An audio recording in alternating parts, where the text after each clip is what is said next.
on the 13th March 2026. Very warm welcome to you all. Shall we start with the prayer? Sahiti? Sahiti? 1 minute, ma'am.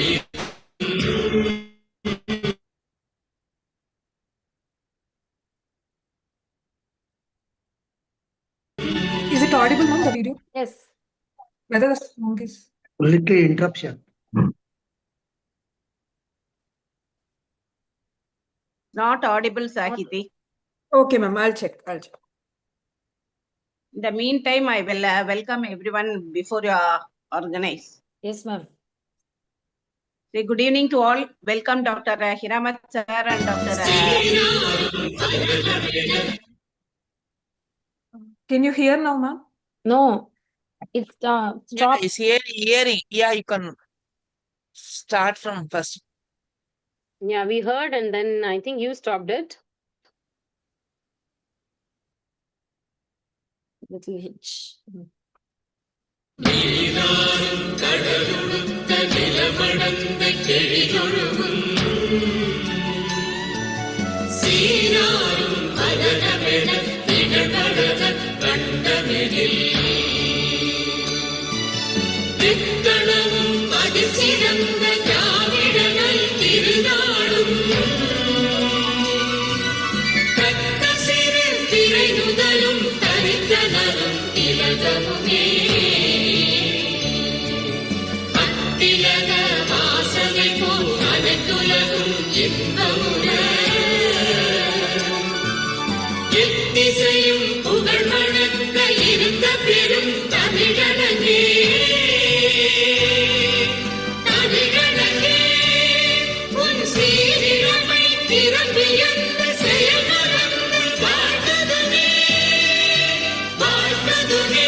Lamp light.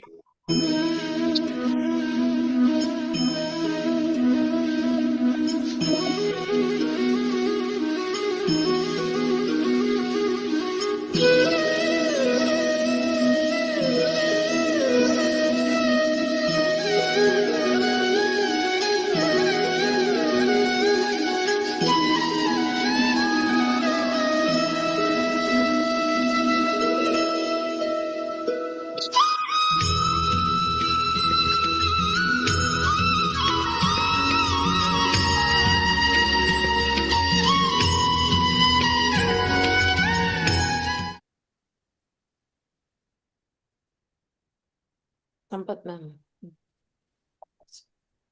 Good evening, Vidya ma'am.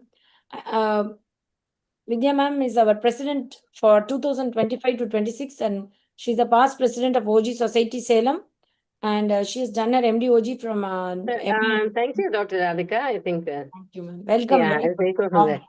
Thank you, ma'am. Yeah. So good evening, one and all. And this is yet another marathon CME, which has been running month on month, second Friday of the month. And we usually have, it's a dedicated CME on one particular topic. And we have as Sampath Madam had said, we have two UAs presenting. Sometimes it's a case presentation, sometimes it is, it's a seminar kind of thing. And every time we have two judges who are just the same judges throughout the year, and they will be sitting and carefully judging these viewers, how they present and everything. And at the end of the year, we usually give them the awards. And that has been the format. And then after that, there'll be one talk by one or two talks usually by experts. And then the third one will be a panel discussion. Everything will be dedicated to one particular topic. So with that introduction to what is a marathon CME, I would like to welcome our chief guest and guest of honor today. Can I have their CVs, please?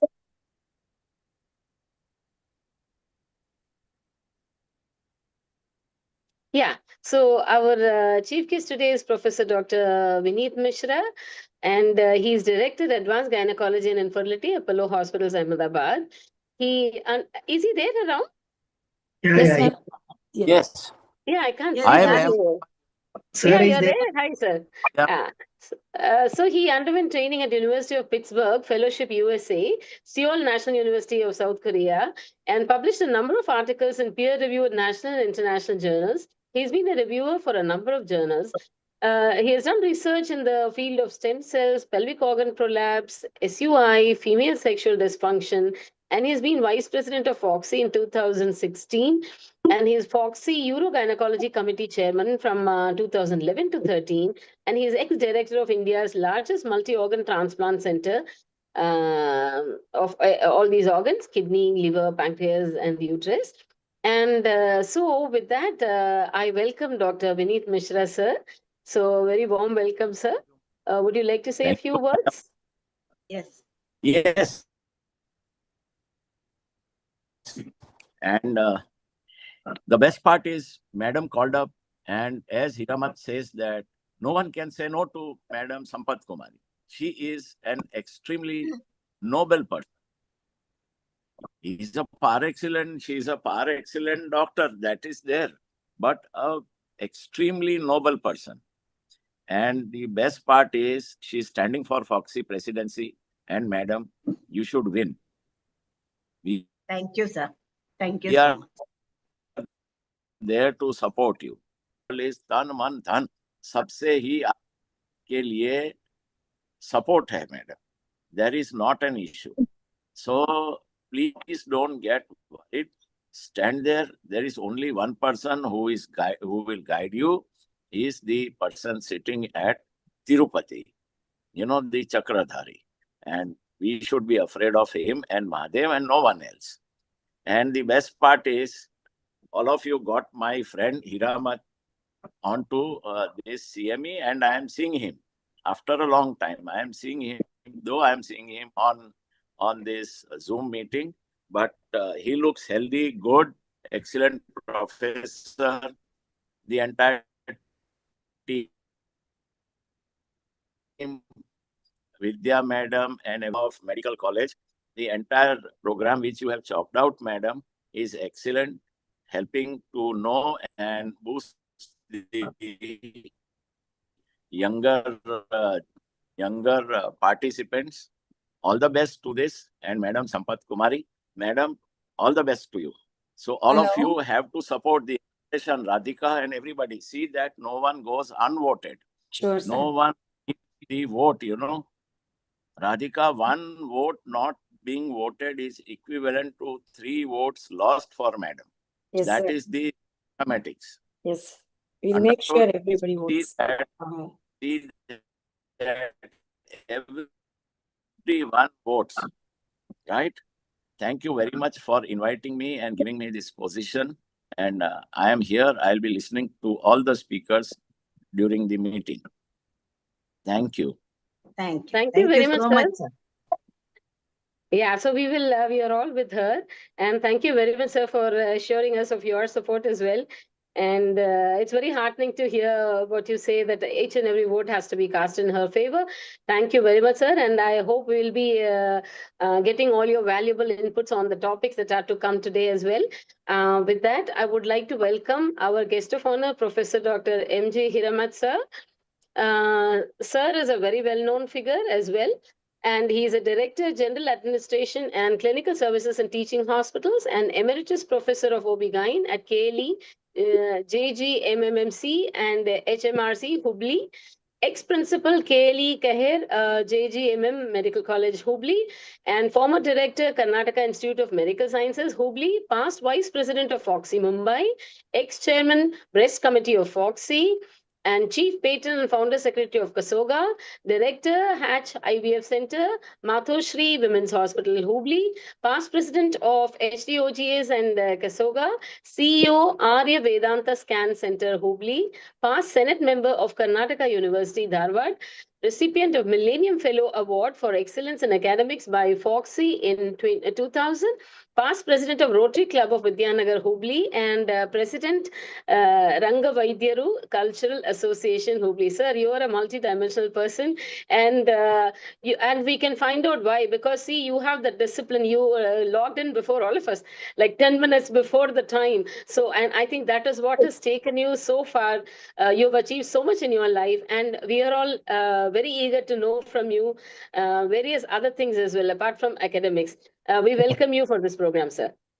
Thank you, madam, for the elaborate reading my whole biodata. I am attending for the first time Tnfog Marathon Cme.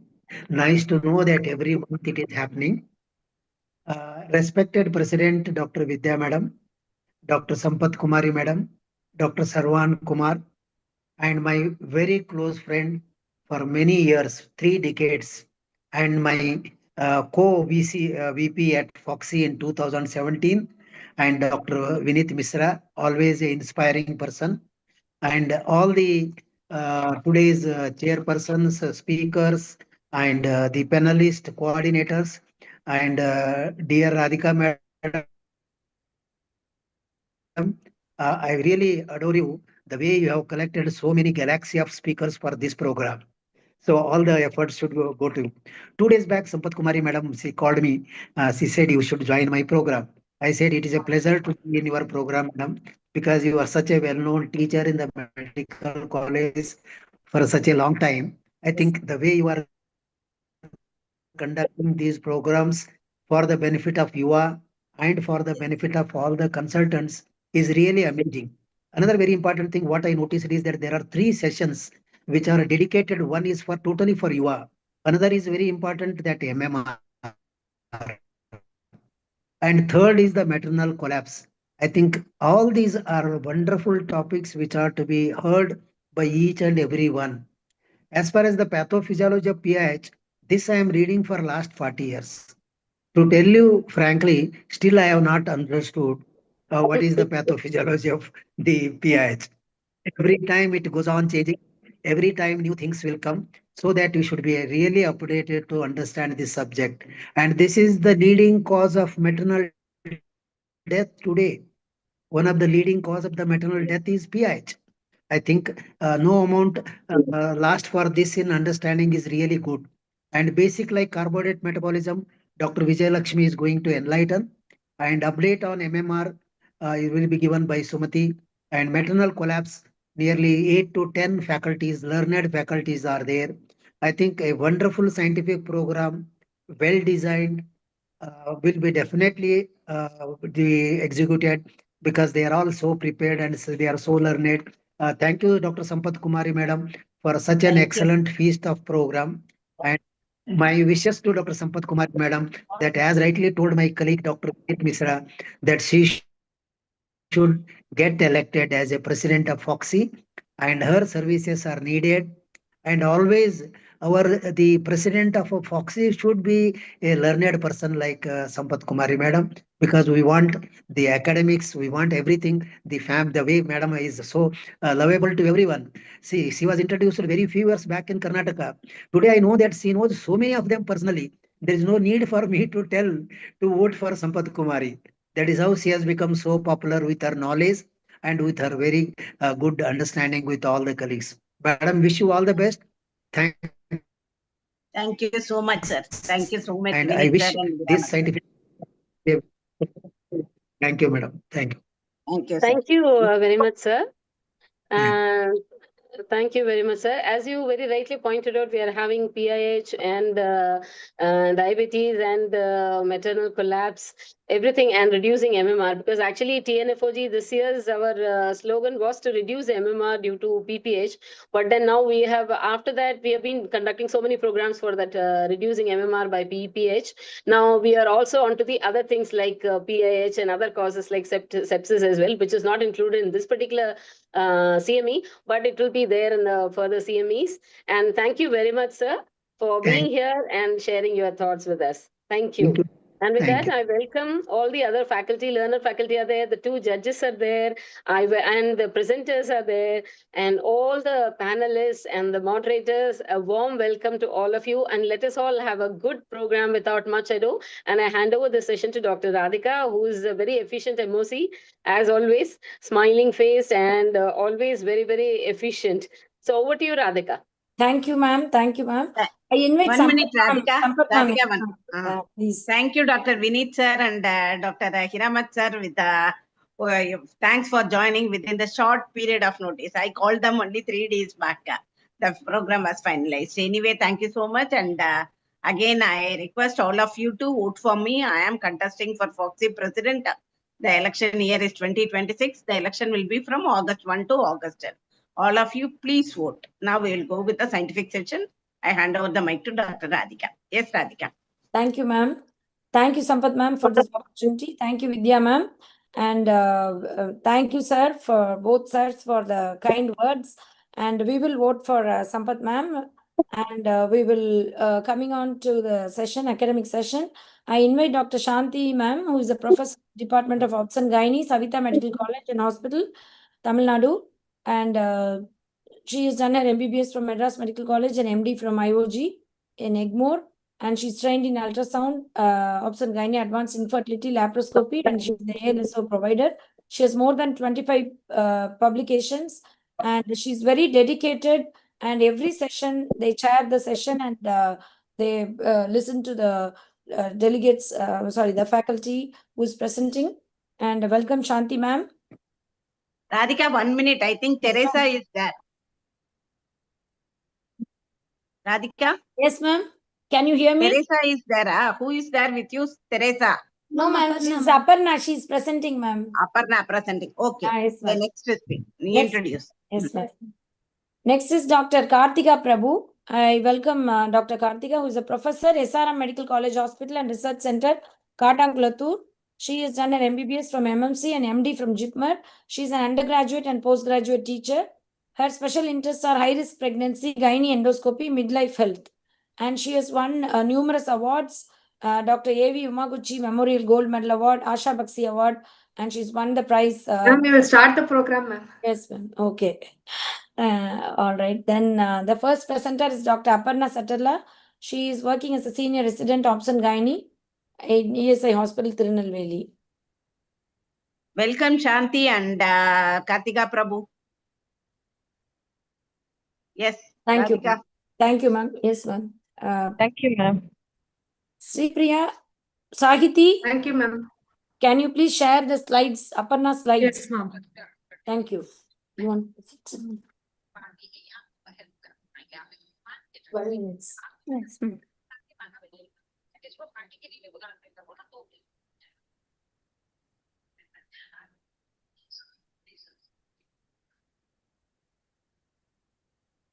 We have two, you are talking on basics of pathophysiology of two high-risk conditions, gestational diabetes and preeclampsia. So Dr. Aparna will be talking about pathophysiology of preeclampsia. Over to you, Dr. Aparna. Yes, ma'am. Loudly. Yes, ma'am. Sahiti, please share the slides. Ma'am, I was not able to open the PPT, ma'am. Just a minute, ma'am. Yes. Ma'am, another PPT I have sent, ma'am. She sent another PPT, pa. Okay, ma'am, checking that.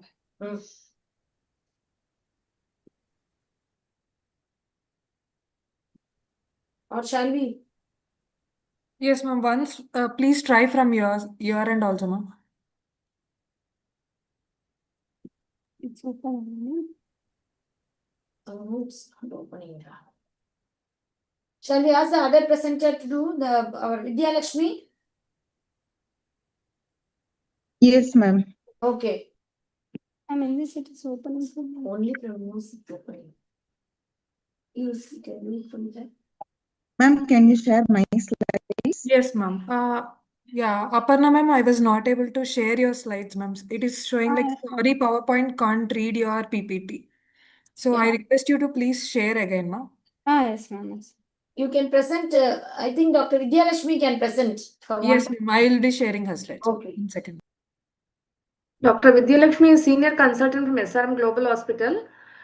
She will be talking about carbohydrate metabolism in pregnancy. Meanwhile, we And can. the UA speakers will have 12 minutes for your talk and 3 minutes for discussion. We'll start the time. Yes, ma'am. So Yes, my ma'am. There will topic be is carbohydrate. yes, 2 seconds delay, ma'am. Kindly note that, and you can tell next slide so that I'll be moving the slides. Yes, ma'am. Next slide, ma'am. Okay. Pregnancy is one of the most metabolically demanding phases in women's life.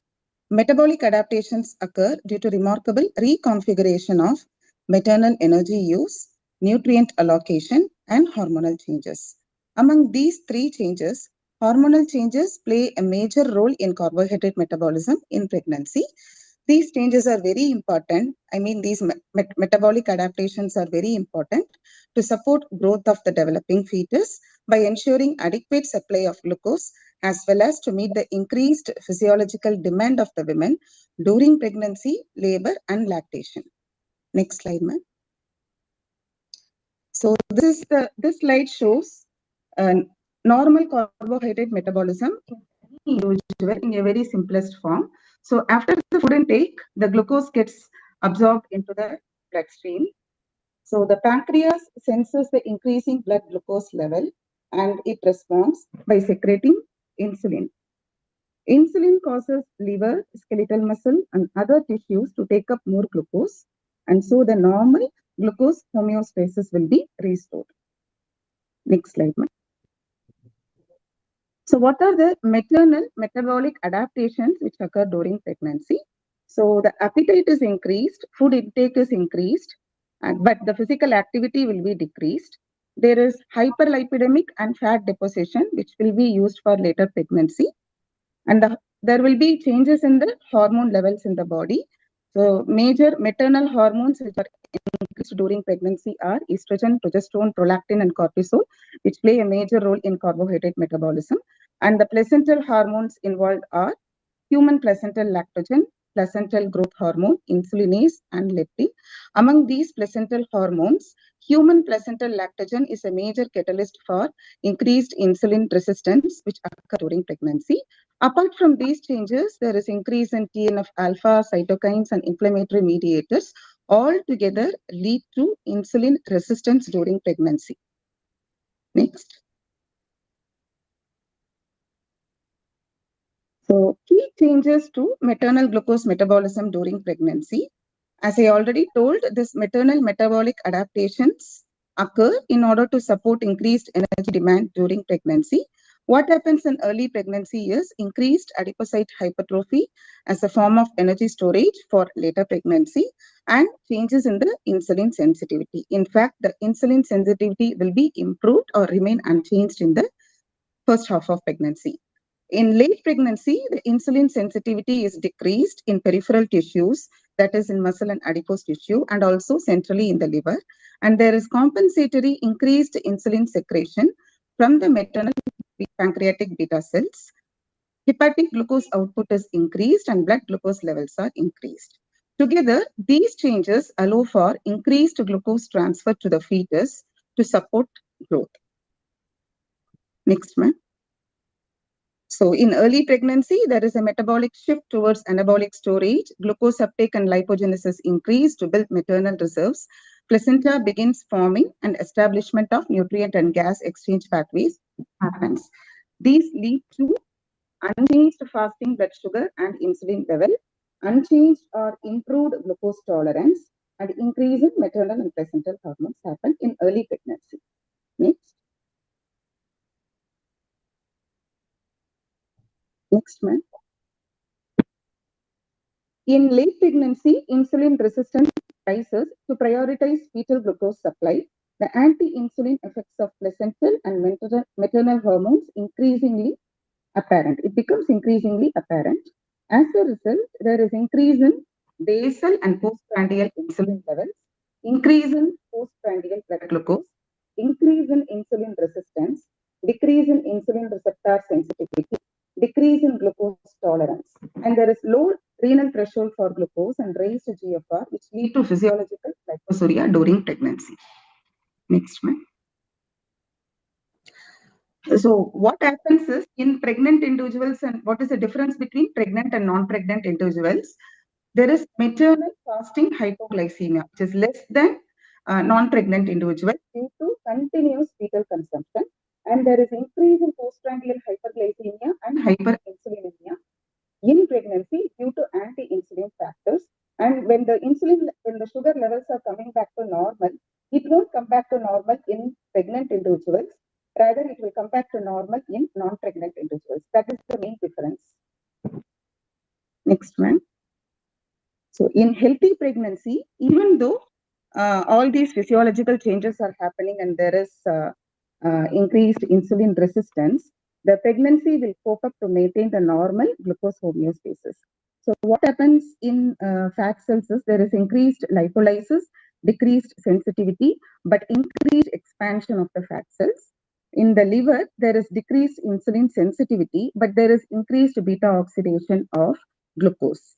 In pancreatic beta cells, there is expansion and proliferation to compensate for excessive glucose load.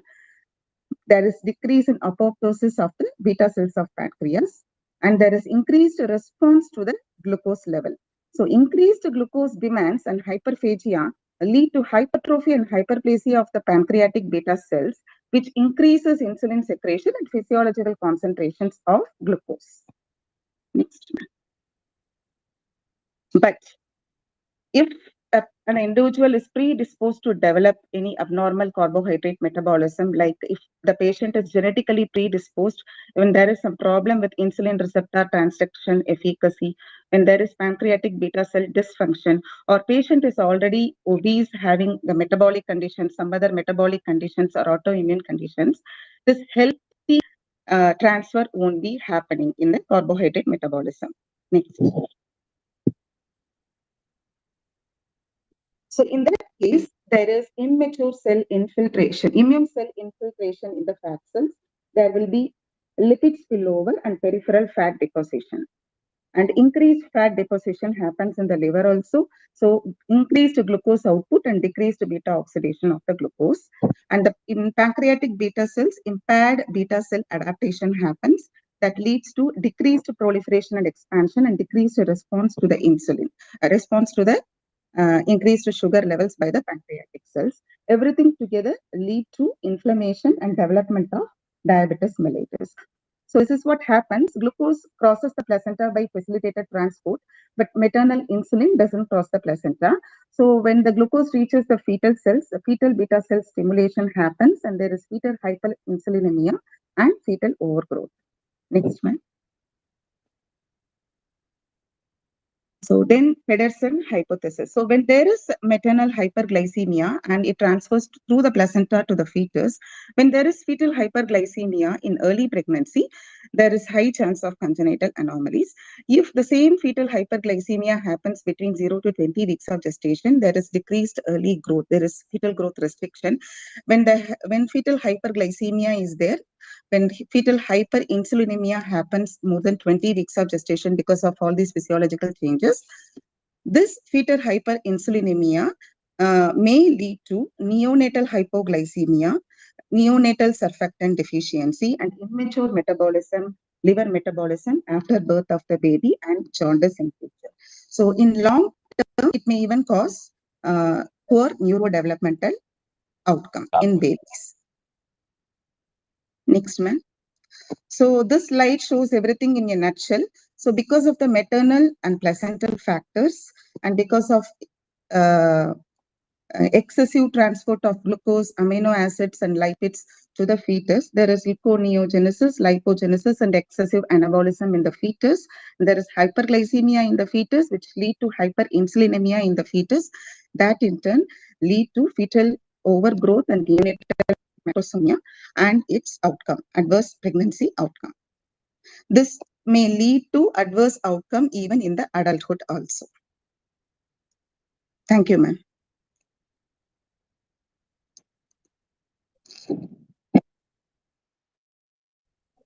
Good presentation, Dr. Vidyalakshmi. So you have elaborated in detail about carbohydrate metabolism in pregnancy. So I just want to ask you, how does placental growth glucose transport is different in GDM and in normoglycemic patients? Placental? Glucose adaptation. Yes, ma'am. Glucose transport adaptation.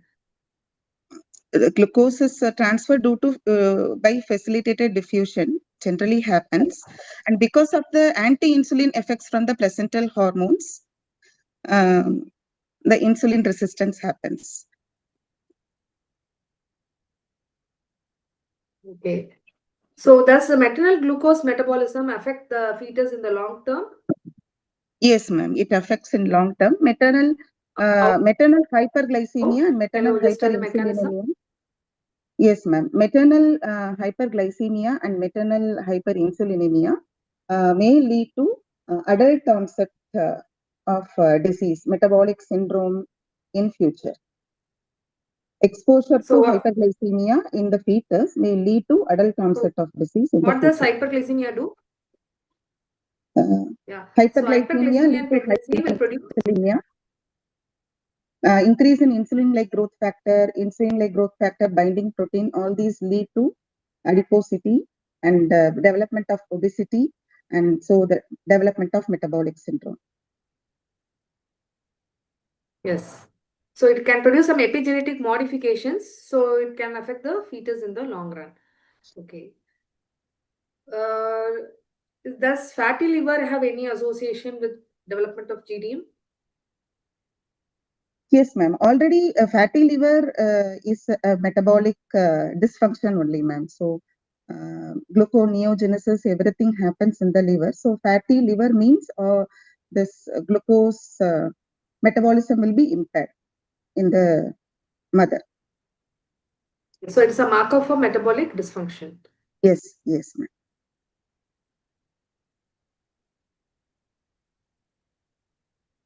ma'am. Dr. Aparna is ready for the next presentation.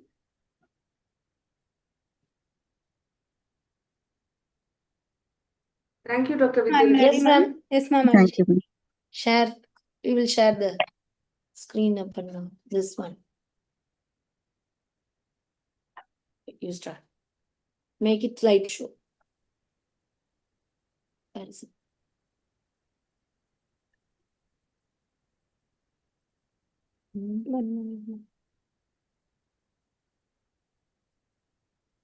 Here. Our slide is visible. Yes, ma'am. Slide is visible. You can make it a slideshow. Full Oh, screen. yes, ma'am.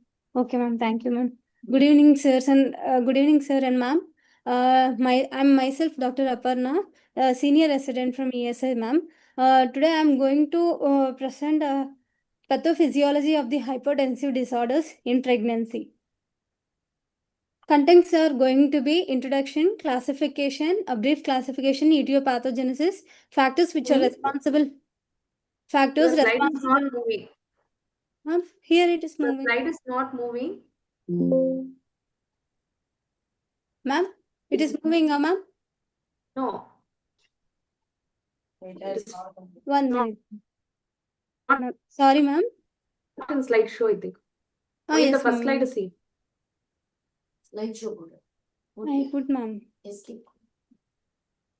Brother, ஒரு நிமிஷம் மேல வாங்களே. ஓ, சரி சரி கொடுங்க கொடுங்க. Okay. Ma'am, now you can see, ma'am. I can see, but slideshow, it is not in slideshow. Individual slides only we are able to see.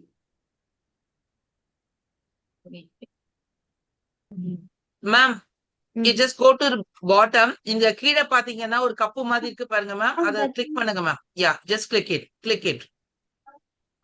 Now can you see? Can you? madam. No, You- ma'am, no, it's no, in ma'am. normal mode only, ma'am. Normal mode only. You can see actually here. No, they have Okay, some. then Yeah. stop share and reshare it, ma'am. And while Okay. No, they resharing, have some read only. You have to save it is in the file is in read only. That's one. அதனாலதான் not able and to also share it. while sharing the screen, you need to click on entire screen tab, ma'am, so that this error won't come. Okay. Okay. Share again. So this one, no? Entire screen. Yeah. Now you can you Yes, see ma'am. that? Now we can see in full screen, ma'am. Yes, ma'am. Now I Double click on the slide so that it will move to next slide. Now we can. Now here it is not moving, ma'am. It's not. Left corner, yeah. Can you Yes, see? it's moving. Yes, ma'am. Moving. Click, ma'am. Yes, it's moving. Sorry for the inconvenience, ma'am. Today, my contents in this topic is introduction, classification, etiopathogenesis, factors which are responsible for pregnancy-induced hypertension, and the predictors of pregnancy-induced hypertension, and conclusion. Introduction. As the hypertensive disorders of pregnancy is one of the leading causes of maternal and paternal mortality in the worldwide. It is perinatal mortality in worldwide. It accounts almost 2 to 8% of the pregnancies which are complicated by the preeclampsia. So hypertensive disorders are responsible for around 26% of maternal deaths in the developed countries like America.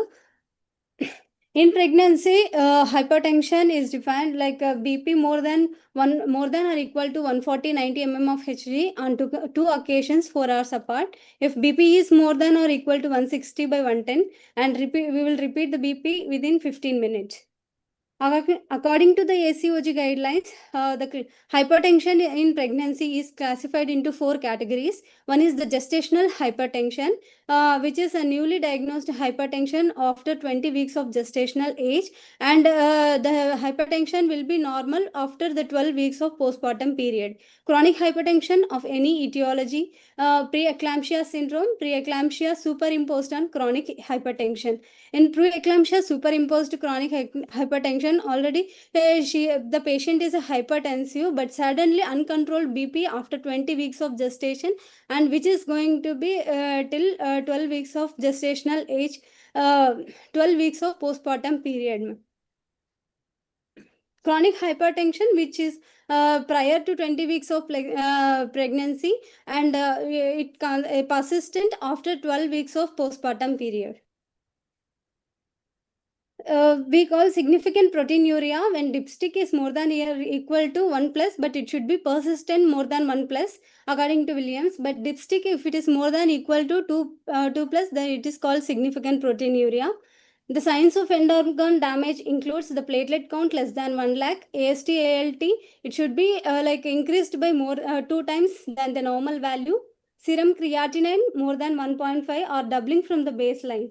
Other cerebral symptoms includes like headache, dizziness, visual symptoms like diplopia, scotoma, blurring of vision, and other due to third place fluid accumulation like pulmonary edema, anasarca. Coming to etiopathogenesis, mainly it is due to the exposure to the chorionic villi for the first time, or abundance of chorionic villi, which we have seen in the twin pregnancies, molar gestation or PIH, in a female with pre-existing conditions which are associated with the endothelial activation and other genetic predisposition. Among the suggested theories, the most accepted one is the placental implantation with abnormal trophoblastic invasion of the spiral arteries. Another is the abnormal immune tolerance between the mother, placenta, and the fetus. Maternal maladaptations to the serious changes or inflammatory changes which normally occurs during pregnancy, and other environmental factors. Preeclampsia, mainly the pathogenesis occurs in 2 stages. One is the placental syndrome and another one is the maternal syndrome. Placental syndrome, mainly the defect in the remodeling of the spiral arteries by the extravillous endovascular trophoblastic invasion. In maternal syndrome, due to the defect in the remodeling of the spiral arteries, there will have a physiological and clinical manifestations which is seen in the mother. So that is a maternal syndrome, which is called stage 2 of pathogenesis.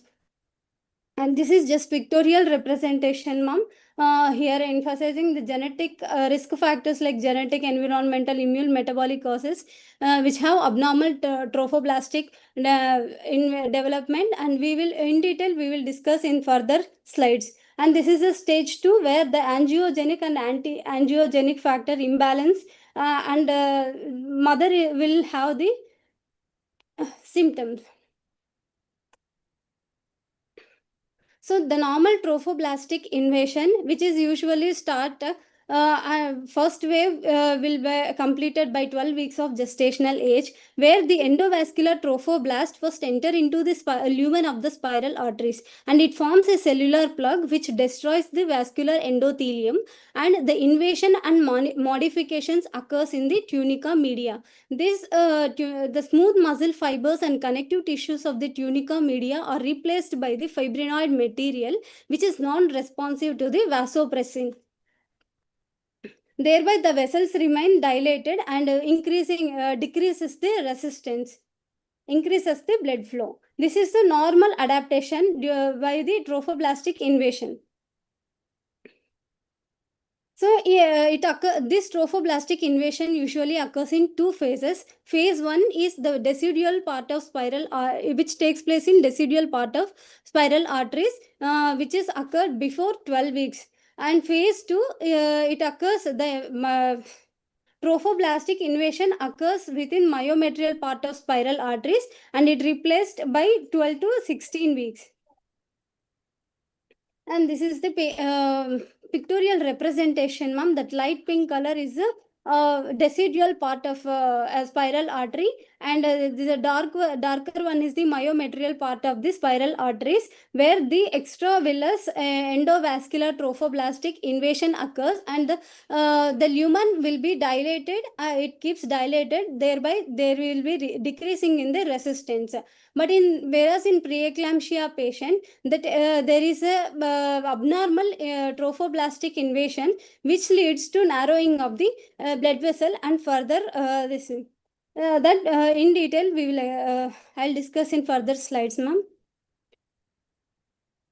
So preeclampsia usually occurs due to incomplete trophoblastic invasion, especially during the phase 2, which resulting in the narrow and high resistance of the spiral arteries. The magnitude of defect of invasion is directly proportional to the severity of preeclampsia.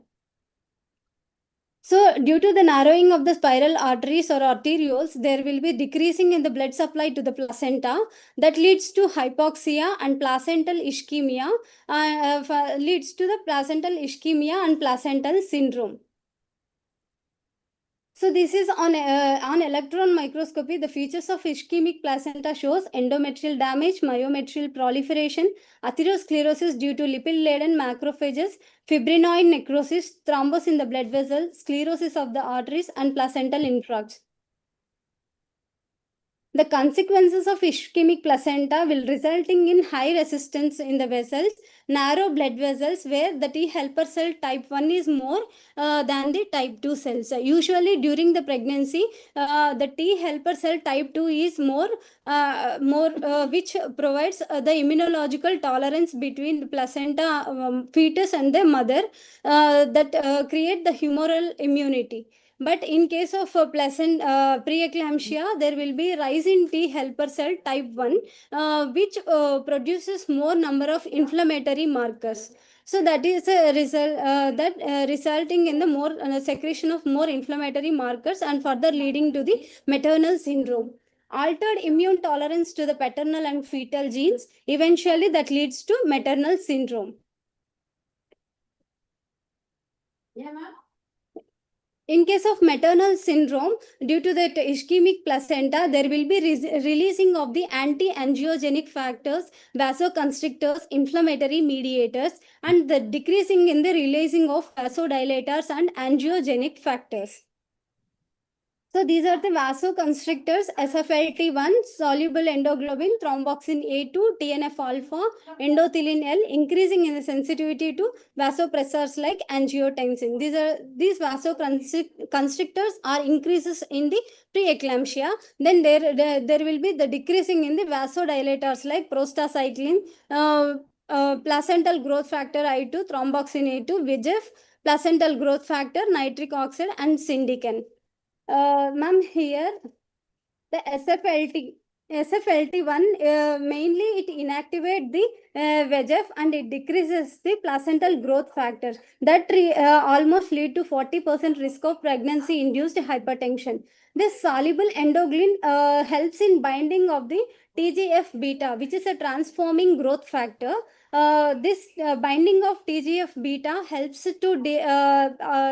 to attachment of the nitric oxide, which is a potent vasodilator. But in case of preeclampsia, there will be due to increase in soluble endoglin, which inhibit the binding of TGF-beta, resulting in the decreased resistance, which increases the resistance to nitric oxide, that lead to vasoconstriction.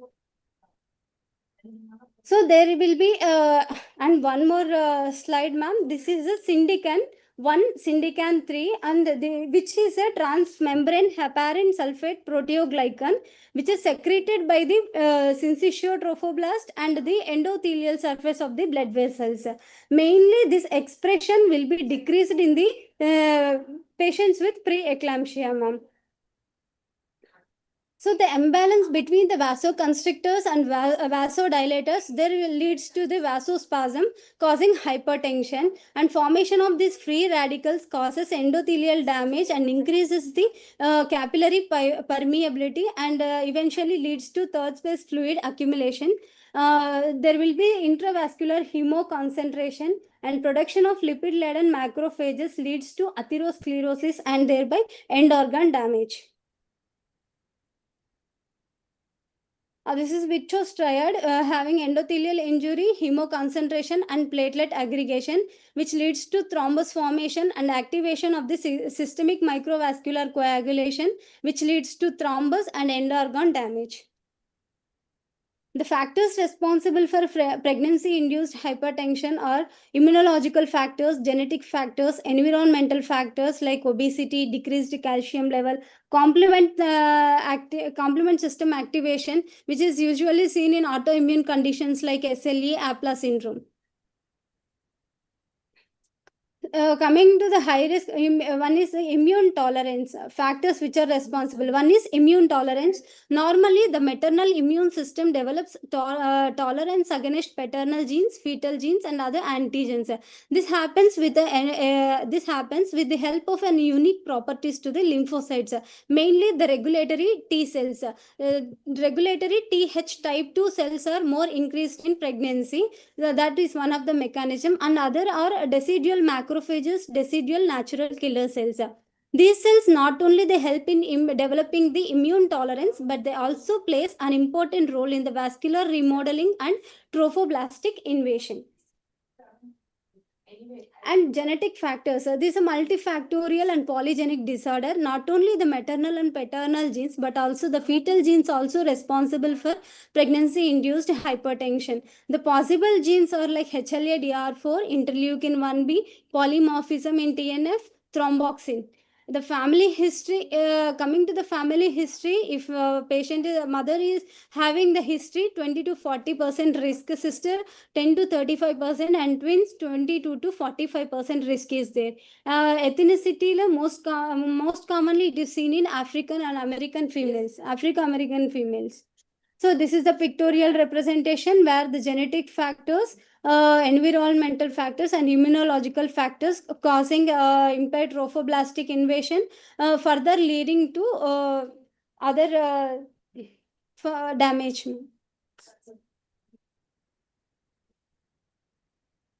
And this is predictors of pregnancy-induced hypertension, which we are not routinely done, but they are all in trial stages. One is angiogenic and anti-angiogenic factor imbalance test. And increased SFLT1, soluble endocrine, and decreased platelet growth factor. So if a platelet growth factor is less than 100 picograms, it is abnormal. If it is less than 12, it is indicative of a severe pregnancy-induced hypertension. Cell-free DNA mainly due to the accelerated apoptosis which is seen in cytotrophoblast. There will be increased cell-free DNA and PAPA. Others is uterine artery Doppler, persistent diastolic notch, and increased resistance index and pulsatility.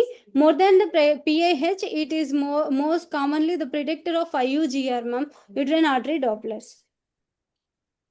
Conclusion, as a PAH or preeclampsia is a multifactorial, multidisciplinary approach which is needed a deeper understanding of the molecular mechanism, which helps in early prediction, targeted prevention, surveillance, and eventually improves the maternal and fetal outcomes. Thank you, ma'am. Good presentation, Dr. Aparna. You have gone in depth to the molecular level and have explained all the different mechanisms which are involved in the pathophysiology of hypertensive disorders. Yes, ma'am. So there is, we are having preeclampsia which has origin early, and some preeclampsia occurs later. Is there any difference in pathophysiology between the two? Ma'am, one is if the lady has exposed to a new paternity, new male partner, there will have the risk of PIH in the next pregnancy, and previous pregnancy history will also increase, ma'am, but no specific, I don't know, ma'am, that no specific thing. This placental spiral artery remodeling, that is the basic cause for early onset. Yes, Okay, ma'am. for late onset, mostly it will be because of metabolic maladaptation, like obesity, those risk factors that will cause in the later onset. Okay. Yes, ma'am. So we are giving ecosprin for aspirin for prevention of preeclampsia. Ideally, at what period of gestation we should start and why? It should be started prior. Ideally, it should be like if any risk factor is all there, preconceptionally also we can start, ma'am. But as soon as pregnancy confirmed, if risk factors are there, we can start ecosprin, ma'am. But we should start prior to 12 weeks. Ma'am. It is good to start prior to 12 weeks, ma'am. Why the 12 weeks? Yes, ma'am.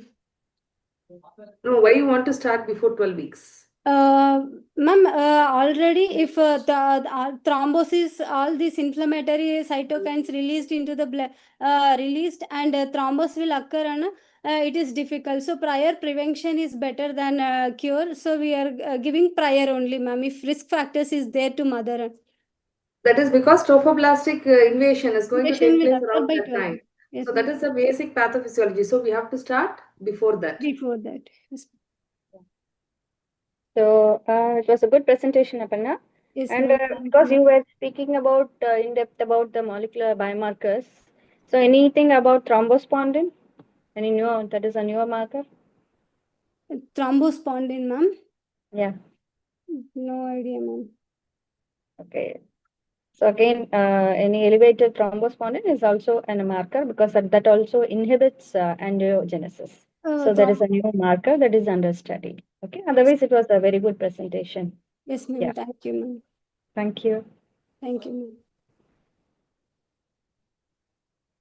Okay. Thank you, ma'am. Dr. Kartika, ma'am, and Dr. Shanti, ma'am, thank you so much for the Thank you, ma'am. judges for Thank the you. session. Thank you, madam. Thank you, Aparna and Dr. Thank you, Vidya. Kartika and Shanti. Thank you, Wonderful madam. presentation by the Thank you, ma'am. was. Thank you. Thank you. So, Yes, Radhika. yes, ma'am. So we will, now we have our Dr. Sampath Kumari ma'am slide. She is a professor and HOD, Sri Muthukumaran Medical College Hospital. Contestant for Foxy President, contestant enough, for Foxy. Radhika. Yes, ma'am. And we should all vote for her and we will win actually. Okay. Yes, Yes. Sumati Thank you. slide. Sumati is there, no? Yes, ma'am. Ah. Sumati ma'am has joined. Yeah. So now we can, Sumati is there. Yes. Sumati, உங்க பேரை மாத்திக்கோங்களேன். என் பேரா? சாகிதி அவங்க நேம rename பண்ண doctor ஃபேக்கல்டின்னு இருக்கு பாரு, அதை rename பண்ணு Sahithi. Yes, ma'am. Okay. Yes, we have our the prestigious institute, that is Institute of Obstetrics and Gynecology, EGMO Director, Dr. Sumati Surendran, MBBS from Government KMC and MD from Madras MMC, and she is having more than 35 years of experience and published research papers and articles and award of appreciation from District Collector for special interest in high-risk pregnancy, and she is the master trainer of colposcopy and CMONC trainer and undergraduate and postgraduate examiner, principal investigator in ICMR funded national project, National Registry on COVID-19, and what is that? I don't know. NPAC India. National National Pregnancy and Cardiac Registry. Yes, cardio obstetric. Okay, that is the registration of all this. Dr. Sumati is a good human being. Yes, Oh, thank Sumati, you. stage is yours. Thank you, Sampath. Am I audible? Yes, ma'am. Yes, yes, yes, you are audible. Waiting to hear from you, ma'am. At the outset, I would like to thank TNFOG for giving me this opportunity to talk about maternal mortality. Though it was a short span of 2 days, when it is maternal mortality, I instantly accept it because it has been a part of my career my career of 30 years, I've been working with obstetrics and also with maternal health for a long time. So when the topic was maternal mortality, I said, okay, there is nothing. I'm just going to talk what I am and how I am and how we had traveled in the field of obstetrics. So over to the slides. Actually, the slides are being prepared for a topic where I was asked to address a group of community medicine people. So it will be more oriented towards it, but I will just talk about my experience, what has happened, and the update on maternal mortality, what is happening in Tamil Nadu.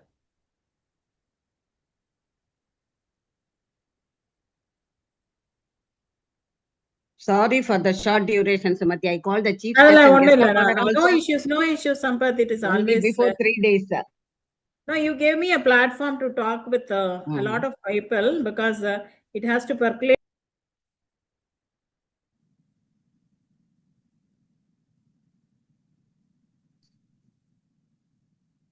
Go to slideshow, ma. அந்த கீழே ஒரு cup இருக்கும் பாரு, அதை click பண்ணு.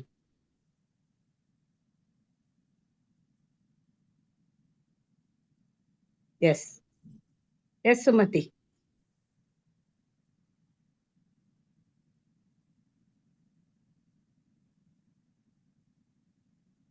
Sumati, you are muted. Unmute பண்ணுங்க, unmute பண்ணுங்க.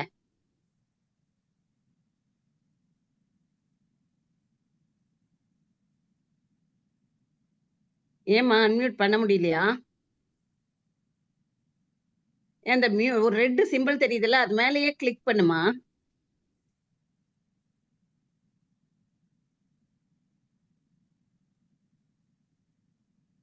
Sagiti. Yes, ma'am. Yes, ma'am. I'm here. Yeah. Minimize this tab, ma'am, and go to the PPT.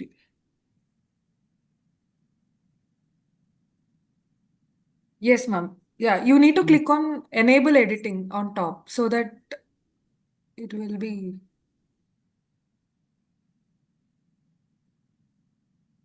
Yes, now click on slideshow and from beginning.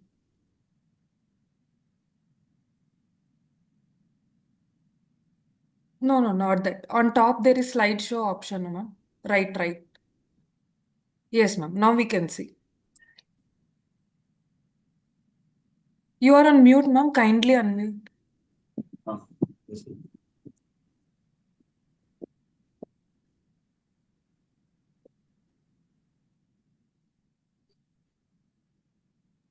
Unmute பண்ண முடியலையா Sumathi?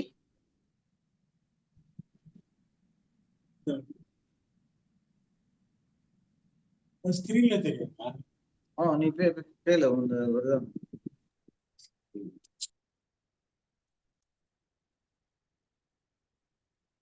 Madam. Again share it, ma'am, because இல்ல PPT அனுப்பிச்சிடுங்கறீங்களா? அனுப்பிருக்கேன். இப்ப கேக்குதா? கேக்குது ma'am. இப்ப கேக்குது. சாகித்யா, அப்ப நீ ஷேர் பண்ணமா? இப்ப கேக்குதா? கேக்குது மேம். கேக்குது மேடம். இப்ப நானே ஷேர் பண்ண ஆரம்பிச்சிட்டேன். சரி. So greetings from IOG. கேக்குது ma'am. So this is We cannot see the slides, ma'am. You're not able to see the slides? ஆமா மேம். Yes, sir.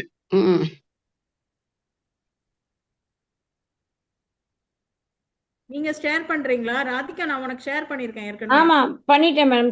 சாகித்தி இருக்கு. சாகித்தி? Yes, ma'am. It's there with me, ma'am. Yeah. Please share the slides. Madam இன்னும் ஐஓஜி சேர்ல தான் இருக்காங்க. இன்னும் வீட்டுக்கு கிளம்பல. போல ma'am. ஆமா, ரெண்டு கட்டனா இருக்கேன் நானு. லஞ்ச் சாப்பிடல மேம். இல்ல I had my lunch. அப்படியாக்கா?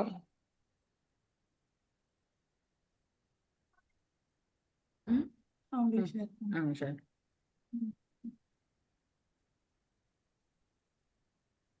Yes, Sumati. Yes, ma'am. இதெல்லாம் எது தெரியுது? இப்ப தெரியுது மேம். இது ஸ்லைட் ஷோவா தெரியுதாமா உங்களுக்கு? தெரியுது. I have shared from my end, ma'am. Okay. So maternal health refers to the health of the women during pregnancy, childbirth, and postnatal. So what is necessary is that every woman should have a positive experience. Next slide. Actually, I have more than 110 slides. நான் கொஞ்சம் ஃபாஸ்டா போக வேண்டியிருக்கும். So this is our IOG, which was established in 1844.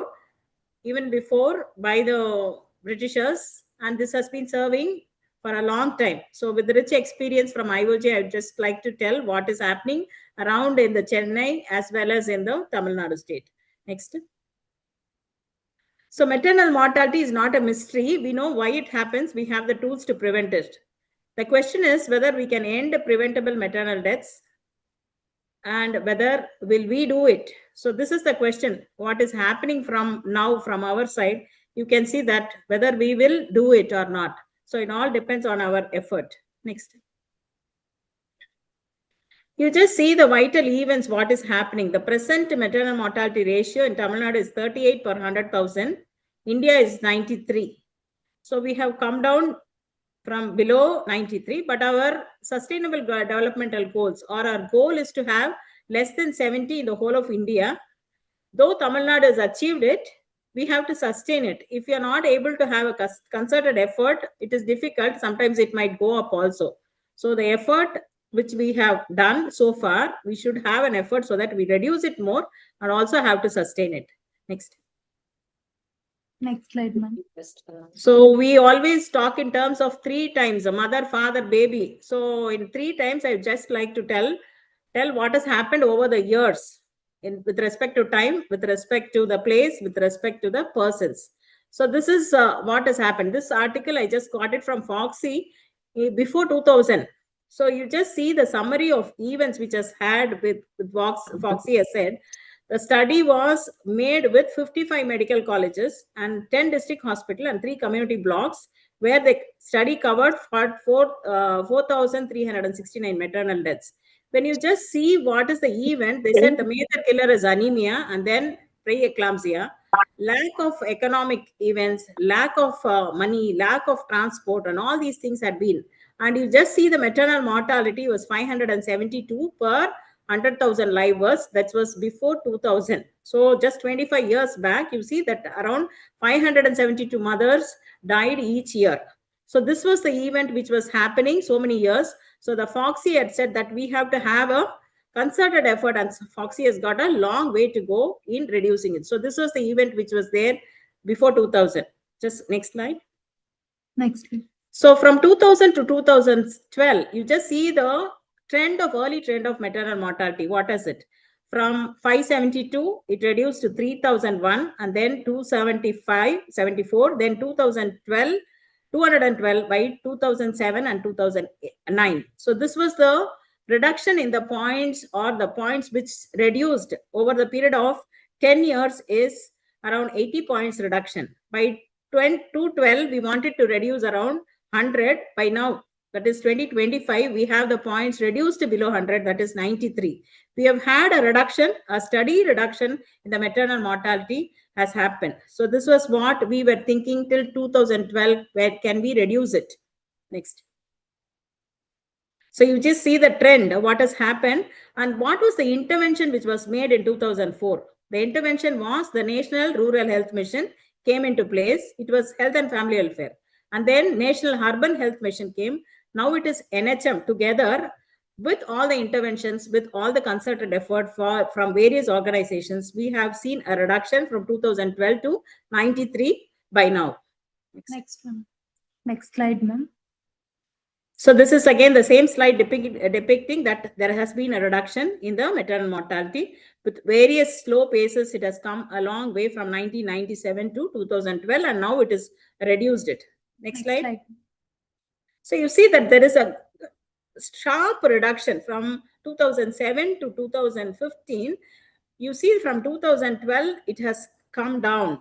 There is a sharp reduction because of the events which has been happening around the country. Next. So the second phase, or the next phase, from 2013 to 2025, we see from 130 deaths, it has come down to 93. So there is a reduction. The Samples Registration Survey, SRS, is saying that from 130 deaths from 2014, it has come down to 93. There is a reduction by 37 points. Next. So the further India's progress has been made because of that, when the global expectation is that we want to have a reduction of around 48%, but we have reduced by 86% compared to the global reduction. So this is the achievement which has been made by the country from 1990 to 2023 by the concerted effort of all the people, faculties, and other planners and everything. That is the reduction which has happened. Next one. So beyond 2025, so where are we? So we have reduced it, but we have got a long way to go. So this is always, I pray that when we are just auditing or looking into the deaths or other thing, we will be auditing ourselves and also by others. We always have a fear saying that why they are auditing, why the maternal deaths alone are questioned and all those things, that people are not wanting to disclose what is really happening. So I just always ask them to have a prayer like this. Thou hast chosen me in thy mercy to watch over the life and death of thy creatures. I now apply myself to the profession. Support me in this great task so that it may benefit mankind. For without thy help, not even the least thing will succeed. So it is not we are crossing all these things. It is because of so many other things. We had been chosen to do that thing. So why you think that you are the reason? So when it is auditing or asking question, it is only to find out so that we can help others. We cannot afford to learn from our own mistakes. We'll have to learn from everybody's mistakes so that we can have a sharp reduction in. So this is the reason why I say that when you are auditing, please don't mistake it or don't go into it. So this is the cocoon model pregnancy care. Now we have come a long way in reducing it. But how are we going to take care of the pregnancy care? So for having the pregnancy, we have a transition from deaths of obstetric hemorrhage, eclampsia, and other things. We have gone into the next stage where we have other diseases where we have to take care of the pregnant mothers like a cocoon. So we need to have so many people. Our multidisciplinary team is essential in taking care of the pregnant women so that we don't lose any pregnant mother due to any reason which can be prevented.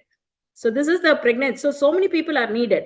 So I just go on to this obstetric transition. Next slide. Next slide, ma'am.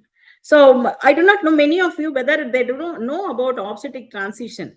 There is a term which is called as obstetric transition, which was coined by the Americans in 2013. What means is that when you are having a decline in the maternal deaths from a large number to a smaller one, the causes of death which has been caused from direct it's going on to the indirect. The next cause is going to go on. So you have to have a steady progression, and to find out where we stand accordingly, we can refine ourselves so that we can plan and make a steady progress in the way how we are going to do this. So obstetric transition is a phenomenon identified by the survey by WHO, which says the causes of maternal deaths from high maternal deaths when it is going on to the low one, it is mainly because of direct causes to indirect. So we have to have a focus.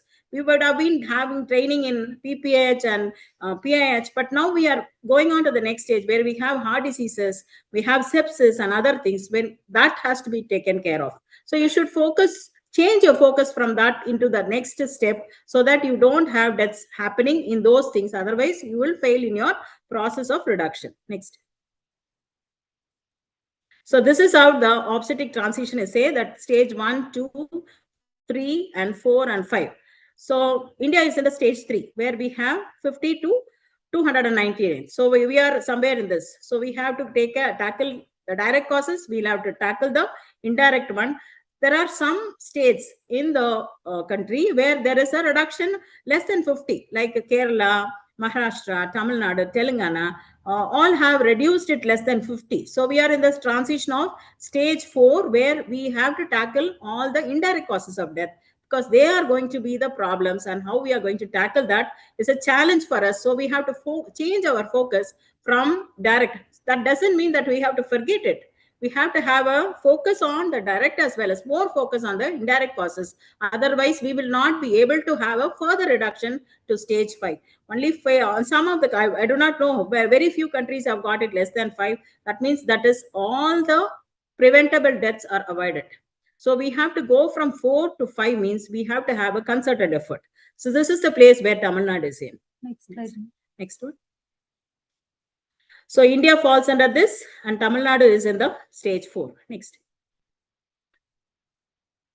So all maternal deaths can be prevented by inexpensive. Ours are not much expenses like having management of cancers or cardiac surgeries and other things. It is only the concerted effort of will by everybody that is what is lacking. And if you have a will, then we can have a reduction. Next slide. So this is about the globe. What is there? You see different colors. We have different colors, that is fine. But we have to have a uniformity that everybody has the same color with a reduction in the maternal deaths. Next. So this is the statistics worldwide. You see that what is happening almost in other countries and what is happening in our country. So in 2023, we have around 260,000 women died in 2023 because of some maternal illness. So this should not happen in the globe. Next one. So it is exceptionally high, though it is very less in Tamil Nadu or in that, but we should not have it. Next. Next. So this is about having a strategy for ending preventable maternal deaths and what has happened in the state of Tamil Nadu. I'll just be showing on in the slides. I'll rush through it. Next slide. So ending preventable maternal deaths is one thing which is necessary. So every pregnant woman should have good antenatal care. These are the guidelines which has been given by the WHO. So every birth, you should be attended by a healthcare professional. It is happening in many of the states. I do not know whether it's happening in all the states, especially northern states. Next one. Next one. Next. So every woman and newborn should have a good postnatal care. What is happening in Tamil Nadu is we are losing more number of mothers in the postnatal period rather than the antenatal or intrapartum period. So good antenatal or postnatal care is what we are focusing on. The war room is taking steps for it. So every pregnant woman with complications should be attended properly, and proportion of women should have knowledge about all the sexual relationship and contraceptive. This is the fifth point which I want to stress is that we are getting more number of mothers being lost because of abortions, and as adolescents or teenage pregnancies are happening. So every step is very important that we focus on things what is there for your particular person by having an audit, by having a data collection and other things. Next slide. So India is no longer playing a catch up, which is leading from the front with the reduction in the maternal mortality. Next slide. So India has made a significant progress by reducing the maternal mortality from 556 in 1990s to less than 93. So a decline of 83% compared to the global decline. So we are very much on the track of a sustainable development goal and less than 70 by 2030. So we should tap ourselves or say clap ourselves that we are on the right track and we have to go ahead. Next. So this is again the reduction, which is depicting how we are progressing. Next. So again, the way we are going, the MDG of reducing maternal mortality will certainly be left far behind the other 7 goals. Next. So 8 states have already attained it. The other states are catching up so that they'll also progress and come down. Next slide. So what is the situation which has happened in Kerala, Maharashtra, Tamil Nadu and Andhra Pradesh? According to SRS criteria, we see that Kerala is always the top in having a successful reduction. The next is Maharashtra, and again Tamil Nadu and Andhra and Telangana all are in the same pace. All the south are really working together in having a reduction in the maternal mortality. I think we have to have a catch up with all the other states also so that we have a reduction in the maternal mortality. So you just see the starter. The same thing which is depicted is again see that Tamil Nadu's and Andhra Pradesh are in the reduction, and also Kerala is also has stopped. But only thing you can see that though they are showing the reduction in Kerala and Maharashtra, you see something is rising. Kerala, you see a rise. Telangana, you see a rise. Why it is happening? We are not able to sustain in spite of having a reduction. See, we'll have to have a focus and focused way of how we are going to do. So what is happening in Tamil Nadu till last year we had a reduction, but this year we are still lagging. There is a reduction in the live births as well as the number of deaths has not grown very significantly what we were expecting. So our plan or the way we are doing it is not proper. So we have to audit and find out how we are going to do the next year so that we have a reduction in the subsequent years. Next slide, ma'am. So the Madhya Pradesh, all these are success stories from Dastak Abhiyan by Madhya Pradesh and Tamil Nadu emergency obstetric care model. We have a good emergency obstetric care model, which is working in Tamil Nadu. Next slide, ma'am. So to talk about Tamil Nadu, next. Next slide, ma'am. So you see that the reduction in the maternal mortality ratio by SRS is 88 as per the SRS data of India. In Tamil Nadu, it is 35 as per the SRS source. Next slide. Next. So you just see the Tamil Nadu. Well, always we have to find out what is the cause of death. Otherwise, we will not be able to focus and plan accordingly so that we can have a reduction. So it is always the hemorrhage, hypertension, and other things used to come like sepsis and abortion.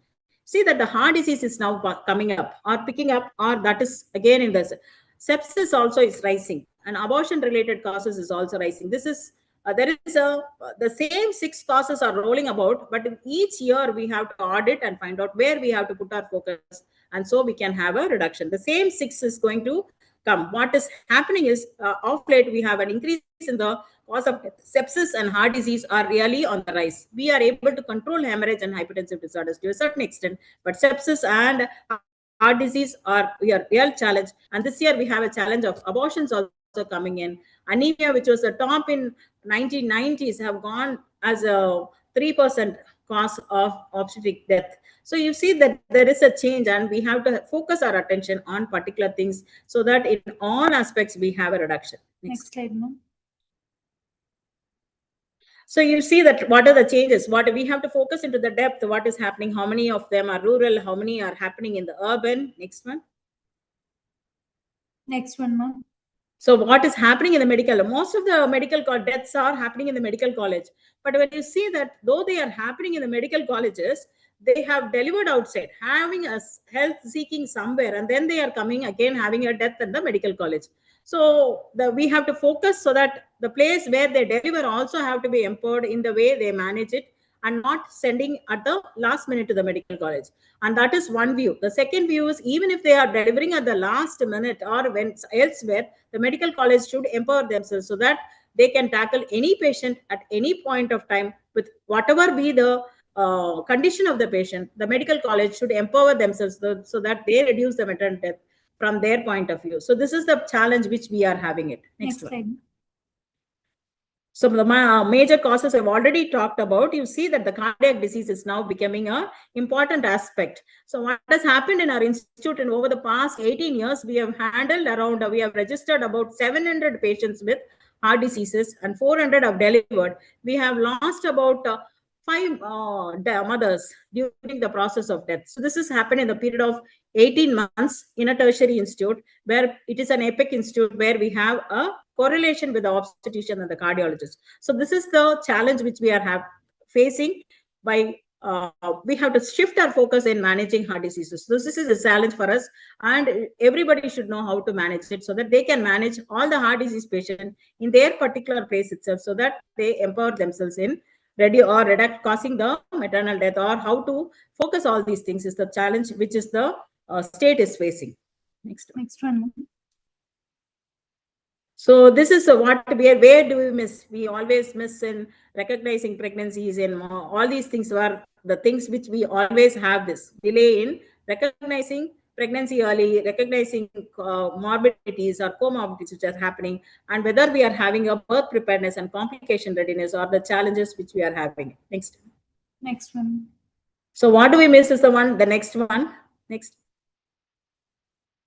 So the percentage of maternal deaths which has happened over, and you see that though we are talking about so many things, you still see that India's contribution to maternal death in hemorrhage is around 38%. So we have to focus on hemorrhage also, though we have to focus on indirect. So each particular place have to focus on the type of maternal death which is happening, and empower themselves so that they don't lose mothers. Next. So this is the anti-shock garment which was used by Tamil Nadu, so which has helped in the reduction in the maternal deaths, for shifting them. Next. So these are the things which was of the past. High order birth once had been the most important cause. Now we have a reduction in the fertility. The fertility rate has reduced from 2.1, and it is, in fact, for last year in Tamil Nadu, we had around 8 lakh mothers delivered in 1 year. This year, till March, we have around only 7 lakh people delivered. So the live births, around 1 lakh deliveries are not there. So our focus on high order births and other things have to be shifted, and how we are going to tackle the fertility and how we are going to empower, because our focus is now on IVF and IVF susceptible or conceptions, and the increased maternal age, obesity, or the other challenges which Tamil Nadu is facing. Next one. So hypertensive disorder has been the cause for many of this, and we should always keep this in the mind. This has been a significant cause of maternal death in Tamil Nadu for a long time. In fact, it is now that we have an aggressive way of focusing the hypertensive disorders in Tamil Nadu by early diagnosis, and also finding out the complications and empowering everybody to know about all the hypertensive disorders and the complications which can happen, and empowering our capacity building is happening, and most of the hospitals have things to manage hypertensive disorders, and all the CMONC centers have a focus on this. Next slide, ma'am. So we have to, this is what we have, a capacity building, start the primary care level. Next one. Next slide. So again, we are focusing more on the heart diseases, because that forms a 10% cause for our maternal death. So what we are focusing is to find out people with the heart disease pre-pregnancy and also during pregnancy, and how to manage them so that we don't lose mothers with heart diseases. Next slide, ma'am. So these are all the strategies which has been used in Tamil Nadu. We have strengthened our CMONC centers. Around 130 centers are there. We have strengthened the obstetric high dependency units, OTs, and obstetric triages in almost all the CMONC centers. Next one. So our CMONC centers, you just see the equipments which are there in the CMONC centers, and the OT table, and how it is, which is OT is how we are established in this, and the obstetric triage unit in the casualty to tackle the emergencies. Next one. So this is how we manage. This is a patient who had been tackled, and the high dependency unit with all the cocoon model being there, mother and the birth companion also they're being taken care of. Next one. So you can see our labor rooms, which has been having a quality with a separate units. So every obstetric unit has a, and not only in the production, you also have an increase in the quality. The dignity of the women is being taken care of. Next one. So you can just see that only 54.4% are happening in the government institutions, Tamil Nadu. The rest is there in the private institutions. So what is needed is that we need to have a coordinated effort between the government and the private sector, so that we have good correlation between each other, so that we work coordinatedly. The events which are happening in the government should be percolated to the primary or the private practitioners, and the guidelines and everything has to go hand in hand, so that we work together and have a good reduction in the further reduction in the maternal mortality. Next one. So the challenges is, so many things are there. Urban, rural urban gap, limited emergency obstetric services, shortage of skilled birth attendants, social culture, a roadmap to reducing is what is necessary. These are the changes which has happened. Next. So what has NHM has done with us? We have the Lakshya, we have the PM Pradhan Mantri Abhiyan, which is near where we have a special camps, high-risk camps. Every month also have an extended camp on the every month, so that we have a follow-up of them. We have the mom models for taking care of the mother as well as the baby. So these are all the things which NHM has done over a past decade. Next one. So this is about the JSY, where we want to have an increase in the deliveries in the institution. Next one. Next one. So our Muthulakshmi Reddy scheme started in Tamil Nadu has really gone a wrong way, and we have around 18,000 rupees being given for the pregnant mother during the antenatal period, and also to have a good follow-up. Next one. So I just want to rush through this. This is our maternal death surveillance review, which we had been having for a long time. Now we are having a closed way of auditing, and I do not know, for the past 1 year we have a closed way of auditing, but that has not really helped everybody, because we do not know what is happening in the state. So the number of deaths, which has been 320 last year, 360 or something last year, For till now, we have 301 mothers died during the present year. So not much of a reduction in the maternal deaths has happened this year. I do not know what is the reason or the way we have to look in depth for it. So this is our RCH way of it, the Anemia Mukh Bharat. Next one. So this is about the scheme which I've already spoken on. Next one, ma'am. Next one, ma'am. So the kids, the camps, hiring of specialists. Sometimes you do not have these things. We also have the facility of hiring the specialist. All the specialists, obstetrician, anesthetist, and pediatrician, supposing if they are not available, can be done in a CMONC center. Next one. Next one, ma'am. So this is our birth planning, which is being done in the hospital when the mother comes for an antenatal checkup. Next one, ma'am. So provision of registrations, the PICME which is necessary, and the JSSK of free drugs. This is the Government of India program which has been running so that we don't have any out-of-pocket expenditures. All these has been the strategies where there is a reduction in the MMR. So JSSK taking back a drop back facility for the mothers and the babies. Next one. So this is about the Anemia Mukh Bharat schemes and the immunization of the pregnant and the mother and children. All these are the strategies which has been helpful in reducing the mortality, and also the diet which is being given for the antenatal postnatal mothers, and also looking into the indirect causes of death. Diabetes is now increasing, so diabetes control program and the blood bank with the blood storage facility. Next one, ma'am. So the audit which was done, statewide audit was done by the State Health Society, and the NHM was there helping all the people to have an awareness of what is happening around in the state. And the PICME, where we can have a track of the mother right from the registration, and also antenatal visits are also now put into it, and all the risks are also entered. Though it is not happening 100%, we are now moving on to this. Next one. So this is the PICME which helps us in finding out whether the persons are high risk or low risk, and it has to be 100% so that even if the mother lands up in any place, we will be able to track the mother and what has happened to the mother, starting from booking or pre-pregnancy, and also during pregnancy, and also postnatally. Next one. So this is the PICME portal which has been done in Tamil Nadu, which is very much helpful, and it is mandate. Next one. So this is about the PICME, how it is working. So pre-registration and how it is really helpful. In fact, we want to explore more into it so that all the data is being entered, computerized, so that anybody can have a track of it. So this is the last one where we have a state war room or state task force committee for reduction in the MMR, where they have a war room and also talk to the mothers and also the postnatal mothers to find out if they are having any difficulties, to find out or have a coordination with the 102 call centers, and also with the private hospitals and other things. The state's fresh strategy is to have a war room to reduce the maternal mortality. Next one.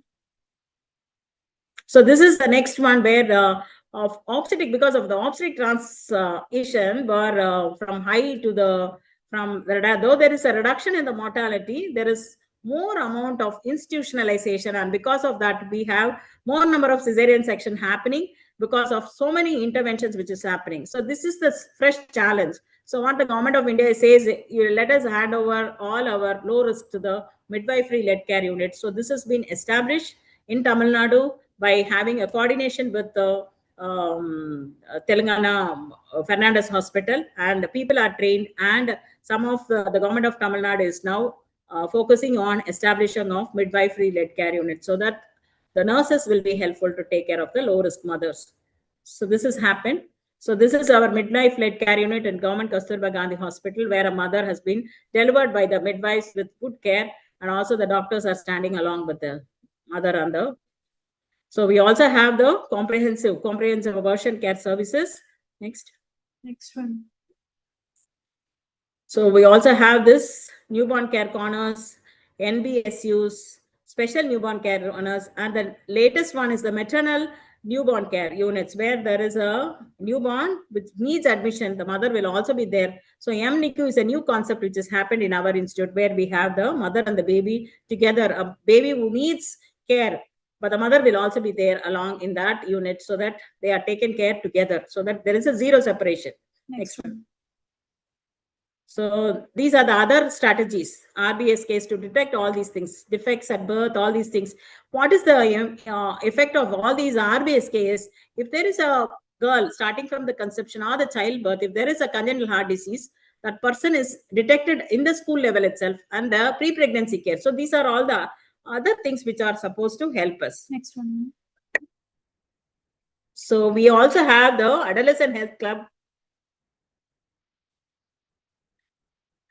Adolescent health. This is the way where we are supposed to focus, because many of the pregnancies are adolescents, and abortion care and all these things. It's a bitter truth that these are the things which are coming up, and how we are supposed to focus on school health and also in the adolescent health. This is the next area of focus which we are supposed to do it. Next one. So this is a continuation of the adolescent health which is happening in the school. Next one. Next one, ma'am. So again, the RKSK is the next one, where we are supposed to screen for anemia. If the anemia is not brought out to the school level, then we are again going on to the next level, where we have to have a continuation of this. Next one. Next. So our ASHAs are there to help us. Next one.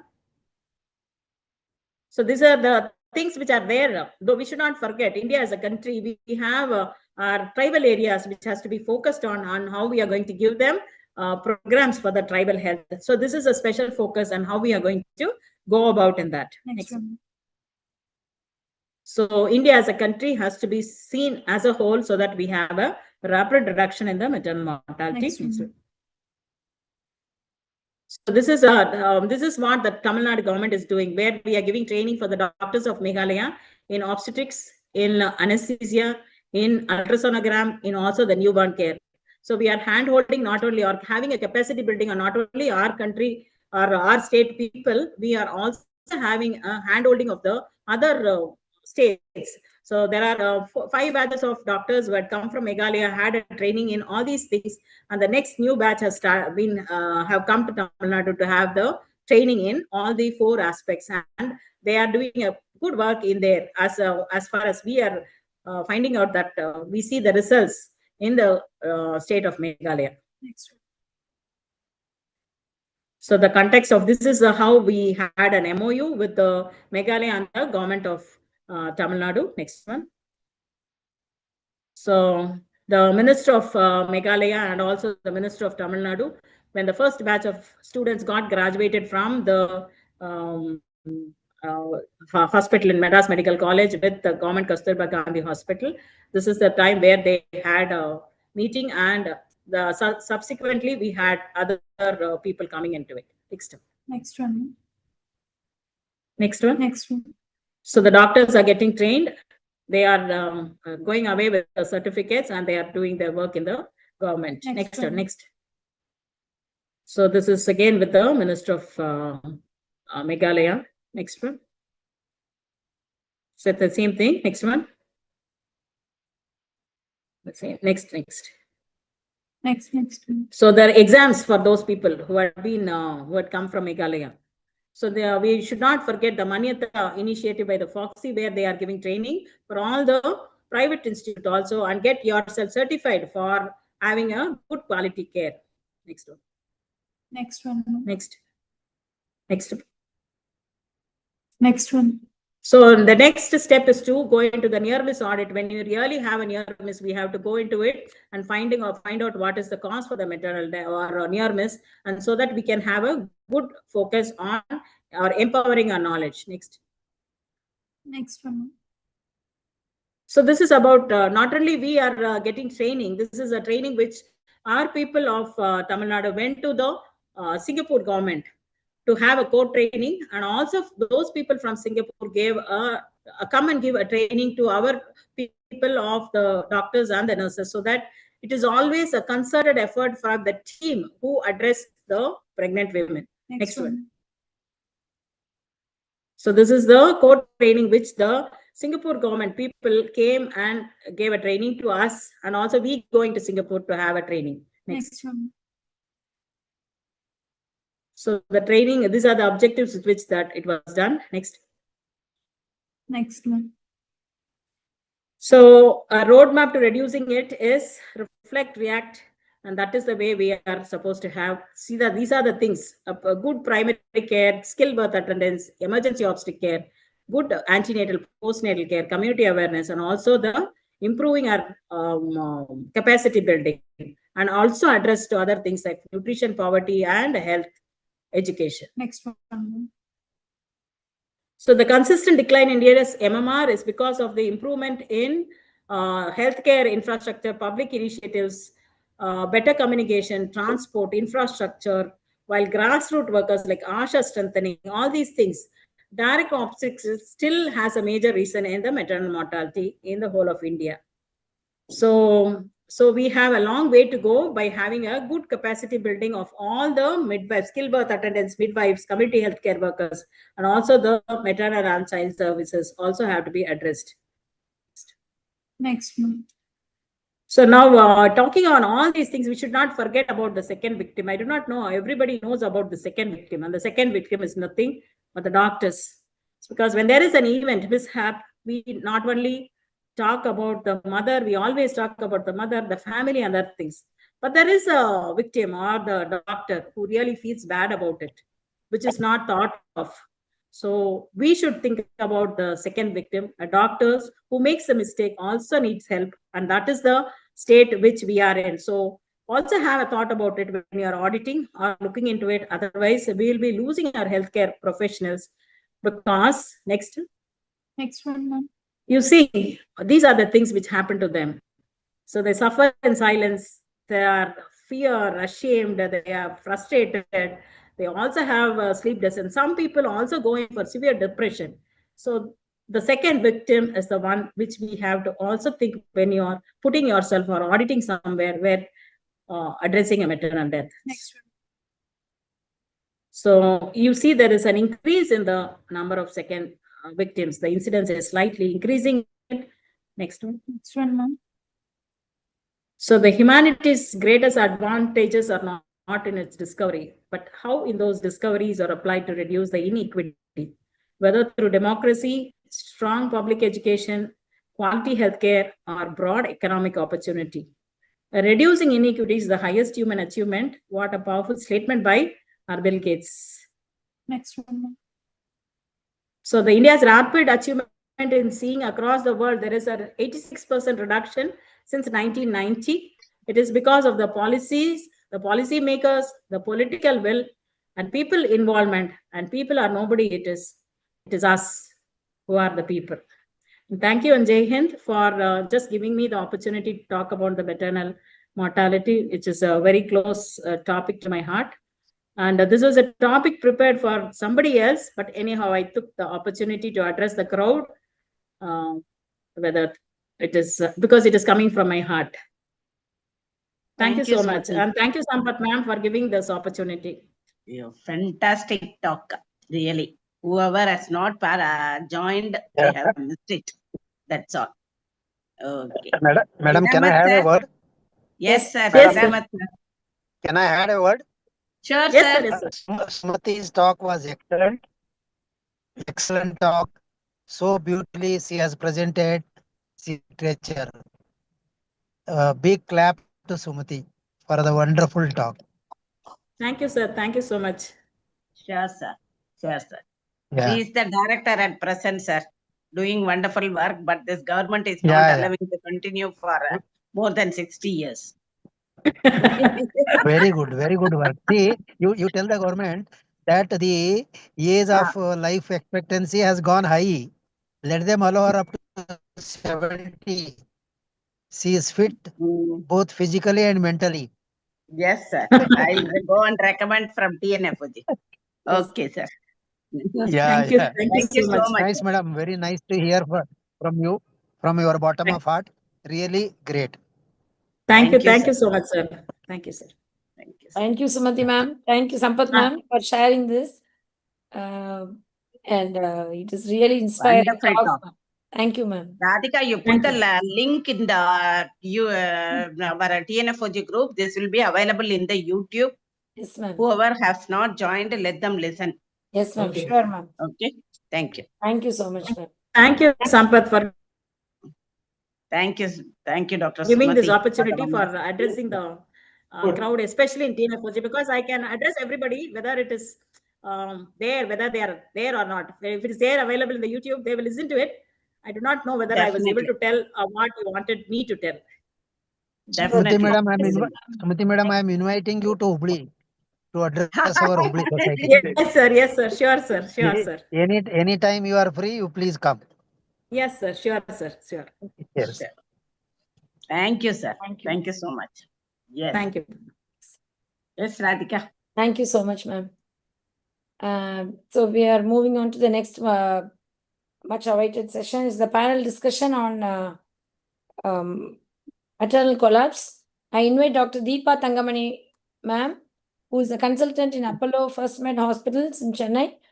And her areas of special interest are CTG masterclasses, advanced labor ward management, minimally invasive gynecological surgery. And she's a secretary AT and RCOG from 2024 to 26, and secretary Chennai Menopause Society from 25 to 27, executive committee OXY, clinical examiner for part 3 MRCOG since 2019, and fellow representative from AICC RCOG South International Representative Committee London. Fantastic. Then convener of TNFOG Masterclass on Advanced Labor Ward Management, and she's a chairperson for OXY Clinical Research and Quiz Committee. Always an active person, and she's a moderator for CTG LCG Partogram OXY monthly webinar in 2025 to current year. Thanks, Radhika. Thank you. That's enough. So we invite Dr. N. Bhaskar sir, who is a professor of anesthesiology, medical superintendent MMC, Rajiv Gandhi Hospital, Chennai, and he has held the post of Honorary Secretary of Indian Society of Anesthesiologists, Chennai City Branch, from 2016 to 2021, and he is the organizing secretary of ISACON, Tamil Nadu 2019, Chennai, and also held the post of Honorary Secretary of Indian Society of Anesthesiologists in Tamil Nadu State Branch from 21 to 24. He is a nodal officer at Tamil Nadu Maternal Death Audit from 2023. Being a part of Tamil Nadu Meghalaya government initiative to train MBBS doctors of Meghalaya state in the life-saving anesthesia skills program to reduce the maternal mortality rate in state of Meghalaya.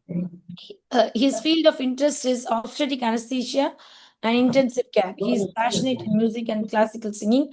Thank you so much, sir, for accepting the invitation and coming. And next, I invite Dr. E. Uma Maheshwaran, sir, who is the Chief Civil Surgeon, Medical Officer, Blood Bank, ISO and Government Kasturba Gandhi Hospital for Women and Children, Triplicane, Chennai. And he is graduated from Stanley Medical College, and his post-graduation is from Madras Medical College. He is into transfusion medicine for almost 23 years. He is a proud Stanleyan, and his field of interest is obstetric transfusion practices. Thank you, sir, for joining us. And Madam, Dr. Deepa, ma'am, can you please introduce Dr. Karpagambal Sairam? Hello? Dr. Deepa, ma'am? Yes, Doc. Can you hear me? Yes, ma'am. Can you please introduce Dr. Karpagambal? Okay. He's a panelist, please. Yeah. So, good evening, everyone.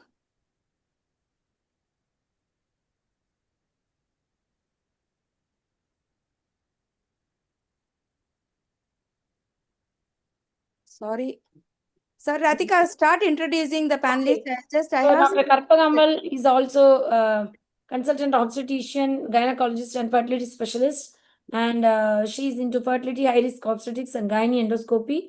Recipient of AACC RCOG Traveling Fellowship in Gynae Endoscopy in 2017, and recipient of Icon Award, and recipient of Fitness Icon Award from Indian Fertility Society.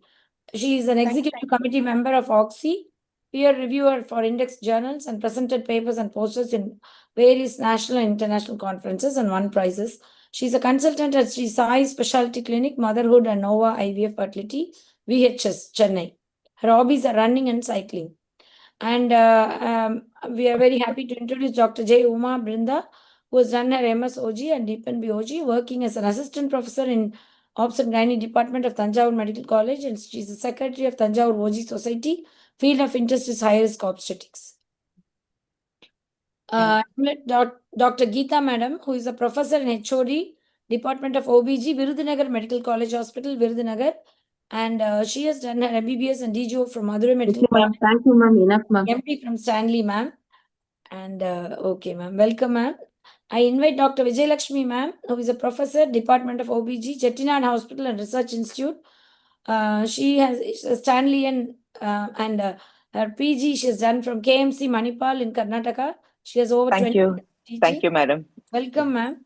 Thank you, madam. And I invite Dr. Lakshmi Menon, who is an assistant professor from Sri Muthukumaran Medical College Hospital. And she is a member of Calicut OBG Society, presented posters in state and national conferences. And she is a faculty in South Zonal Foxy in Mysore, 2024. Welcome, Dr. Lakshmi Menon.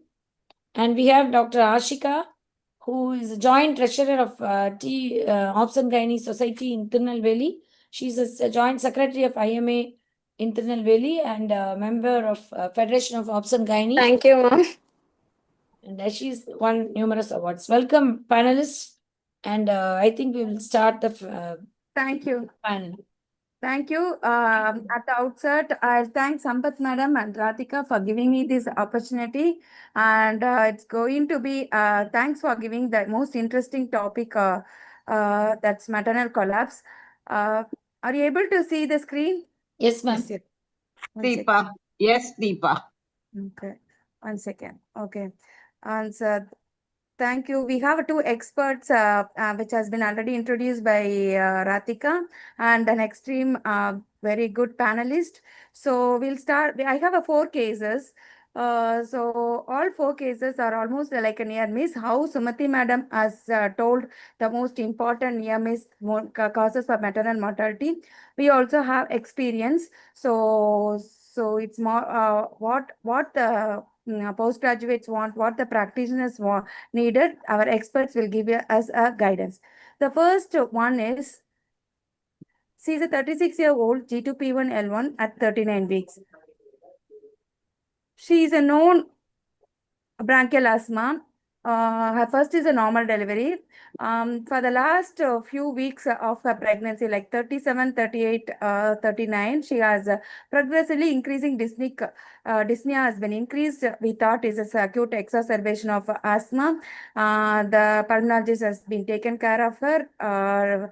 Almost every day she'll be taking regular medication. Despite of this, dyspnea has been increases. She was always anxious, always tachypneic, and has a mild pedal edema. Her fetal growth, everything is fine. One fine day, her dyspnea was. She came to an emergency with a history of severe dyspnea. In the meanwhile, she also had an evaluation. Her ECG echo has been done, which has been which was reported as normal. Her dyspnea, one fine day at 39 weeks, she reported to an emergency. Her dyspnea was, her SATs were dropped, and she needed a high flow oxygen. So we had a suspicious of acute severe asthmatic exacerbations. Also, we have the back of the mind big peripartum cardiomyopathy. While we examine her, she becomes drowsy, stops breathing. Her monitor shows pulseless electrical activity, no palpable pulse, and SpO2 is not reading. So I would like to ask our gynecologists, obstetricians. We are the first one seeing her along with some kind of emergency physicians. So what are your first actions in a suspected? It looks like a maternal cardiac arrest. So what will you do, Dr. Uma? Yeah, ma'am. Yes, madam. Uma. Yes. Immediately we have to call. Immediately Activate code call blue. for help. Activate code blue. Call for help, and then start check. I'll be told that she has gone for arrest.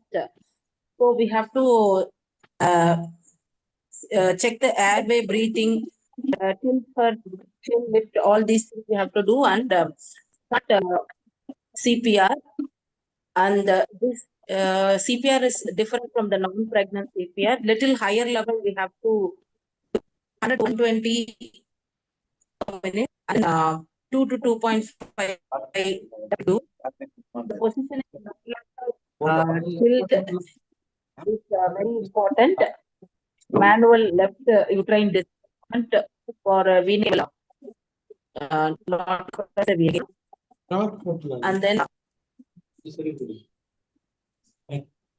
the airway whether if she is regaining it,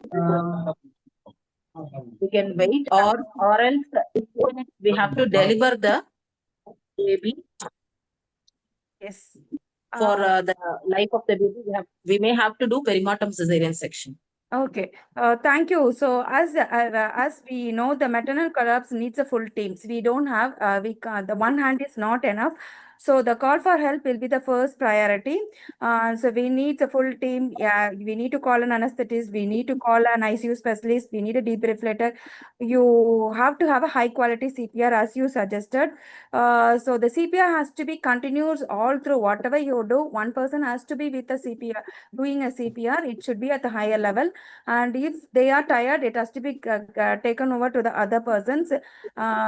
So this is how the displacement, as the same thing, that is the uterus has to be always displayed to the left lateral. This is how the CPR has to be done in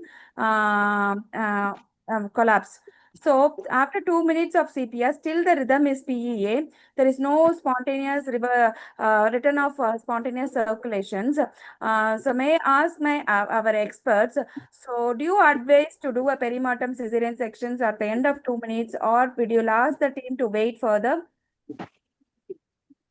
Our anesthetist team, Dr. Uma Maheshwaran.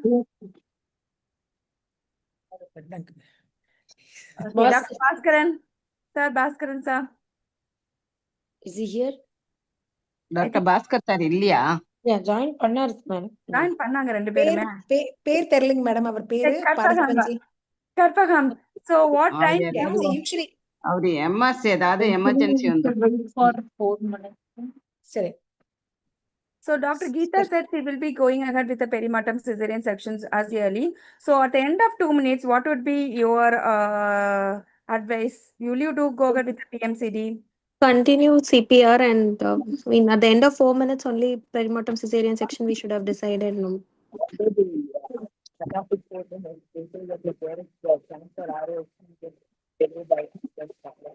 Gee, we can't able to hear you. Ma'am, perimortem cesarean section decision has to be taken at the end of 4 minutes. Yeah. So by the 4th minute, we should have decided whether we are going to deliver we are going to deliver the baby for the sake of the mother. So we continue the CPR. We just do the perimortem cesarean section then and there. No need to shift her anywhere. It improves the venous return. So it actually helps has a complementary effect to the CPR. Okay. So not at 2 minutes we can decide, as she told, and every ED department should have a thing necessary to do perimortem cesarean section immediately. At least a scalpel and a cord clamp should be in every ED room. Yeah, as correctly says, there should be it. You have to do it wherever you are seeing the patient, whether she is in ER, ICU, or labor room. You cannot wait for the OT shift the patient to OT to do it, and the equipment, as you correctly says, the necessary equipment is enough. Okay, so someone please guide us? So what all about this resuscitation? So what you are trying to do about this resuscitations? What are all the things you will be correcting it? We have to keep reversible causes. We need to think of the reversible causes, like if there is hypovolemia, start correcting it, and if there is hypoxia, start correcting it. And 4H and 4Ts, we need to proceed whether there are any electrolyte imbalances like hypokalemia or hypernatremia. So we need to correct all the reversible causes, meanwhile continuing the CPR. Correct. So the cycling, we have to keep cycling till you find out whichever the H, whichever the T's we are doing, as well as we should not forget our obstetric cause, which is massive amniotic fluid embolisms, massive hemorrhage, and cardiomyopathy.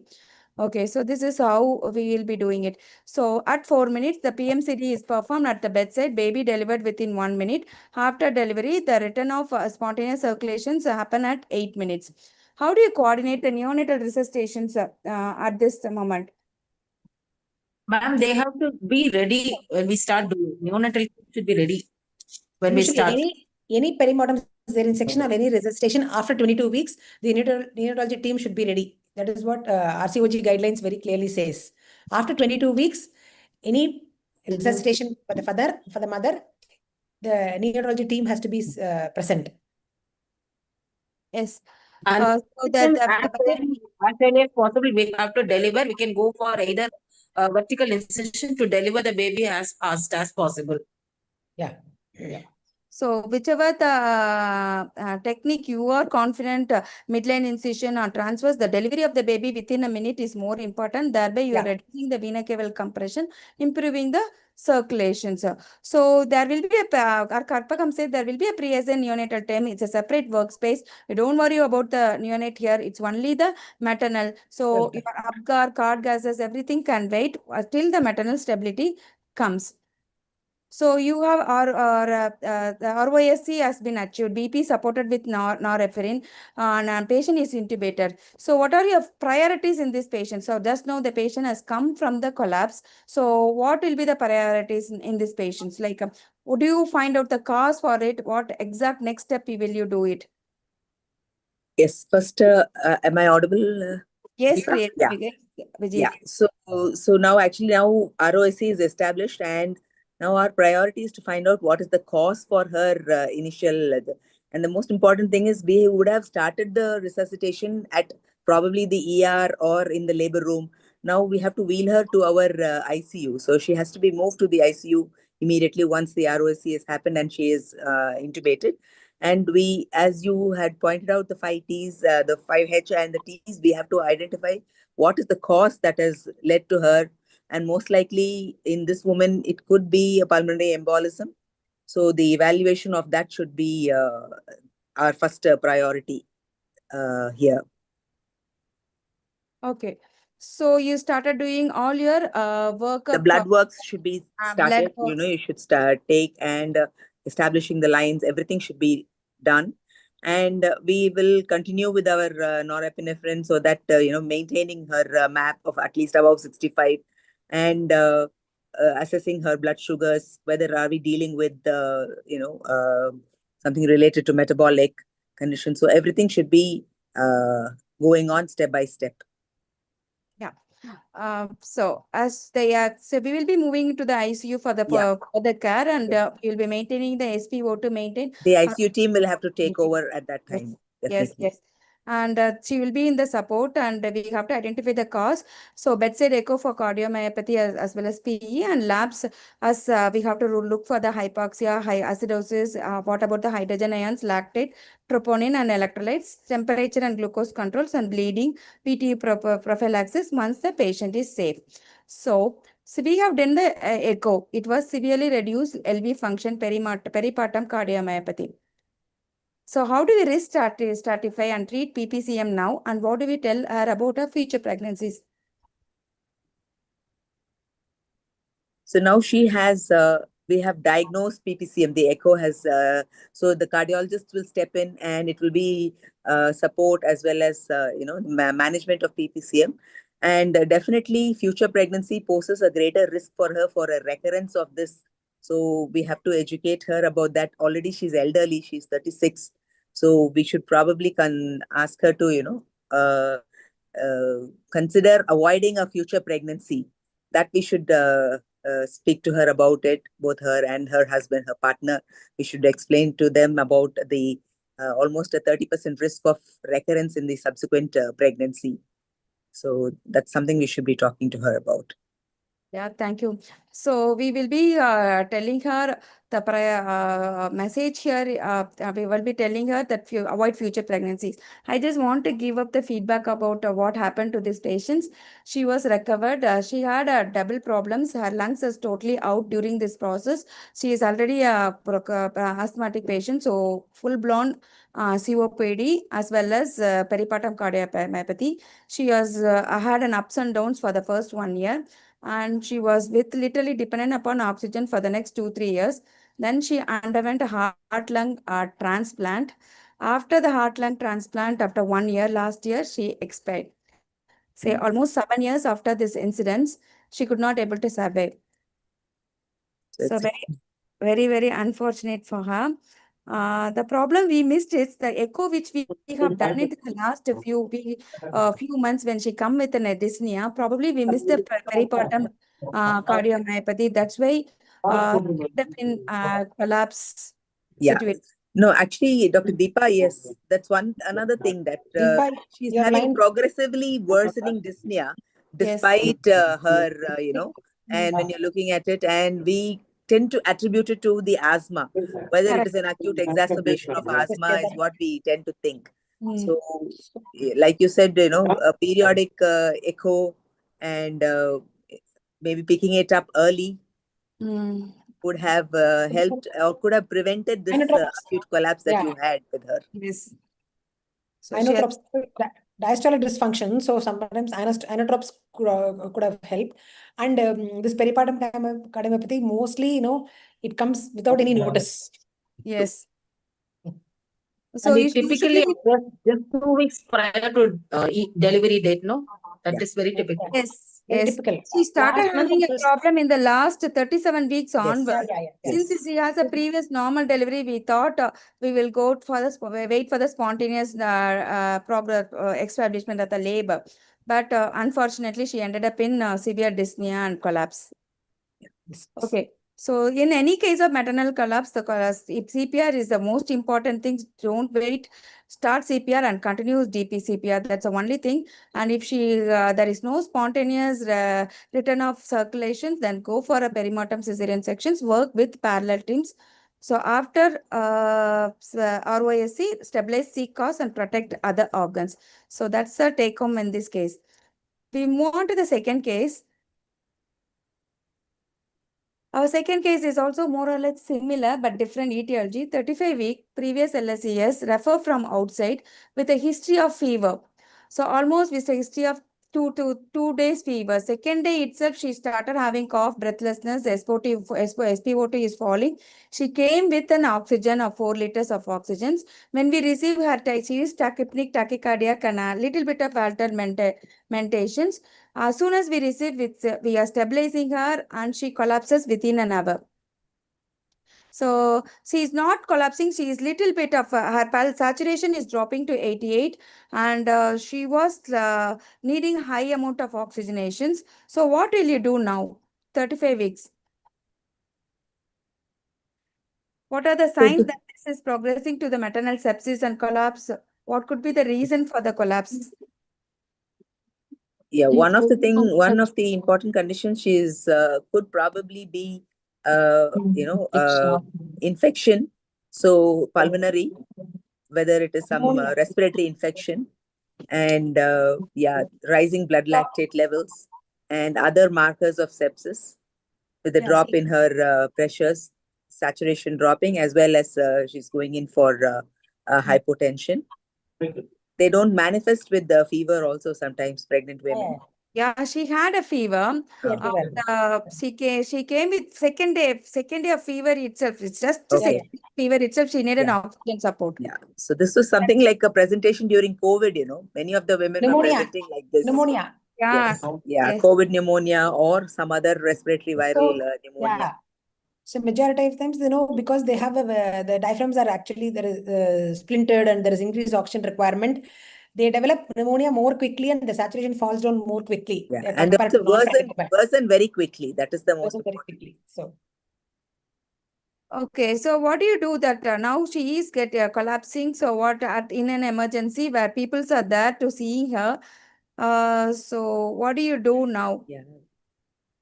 So we'll have to definitely call the code blue team. Yes, we have to call the code blue and shift her because now, as you said, the ABC is very, very important. So we will call the team in and probably even before she goes in, saturation drops further, she can be intubated and yes, intubated and oxygen at 100%. And yes, definitely, probably because uterus, still the fetus is in utero. We'll have to consider termination, which will also be very important now. So we'll probably take her up for a C-section, but only after we have stabilized her. That is very important. So Dr. Lakshmi, are you there? Dr. Lakshmi, so will the delivery of the baby, how this case is different from the previous ones, maternal collapse, so how the septic shock, which is going for worsening, so how this is different from the previous ones? In previous case, delivery is the most important thing so that mother can come out. But in this case, mother should be stabilized before considering termination of pregnancy. Absolutely. Yeah. So we have time for her. We can Yes. can stabilize her and then we can take her up. Will the delivery will be helpful for her resuscitations for the septic shock? No, not immediately, madam. We have to stabilize her first. It is not a collapse. We can wait, we can stabilize her. But once it is stabilized, then we can look at the fetal condition and then plan for termination. Yeah. So here the case scenario is like she was she was intubated. She was taken into the ICU. We have to taken up for the C-sections because she is continuously she needs high support. She was deteriorating with need high supports of noradrenaline supports. So the hypotension is becoming worsening. So we have to take her up for the C-section. Hello. Okay. Yes. Okay. So in case of the previous case, this is a typical case where we have severe pneumonia, which is causing a sepsis. So it's sepsis with causes a rapid hypotension and increasing lactate. So we also have a lactic acidosis. That's the reason we have to deliver her. What is the role of ultrasonogram in case of all these emergencies like POCUS? Karpagam, Dr. Karpagam. The ultrasound, first thing is sometimes it can detect pulmonary edema. Okay, there are and ICU intensivists, they have handheld ultrasound machines and they just detect ultrasound. And sometimes in these cases, sepsis where there is severe collapse, ultrasound machines used for actually securing IV lines. Sometimes they can't even get the lines, so it's very, very important that they can do ultrasound guided securing lines, central venous access, or even a large bore cannula, 16 gauge cannulas. So ultrasound can also look at the heart echo. So this is very, very important because in ICU, all intensivists are trained to do ultrasound, focus ultrasound, point of care ultrasound for these high-risk patients.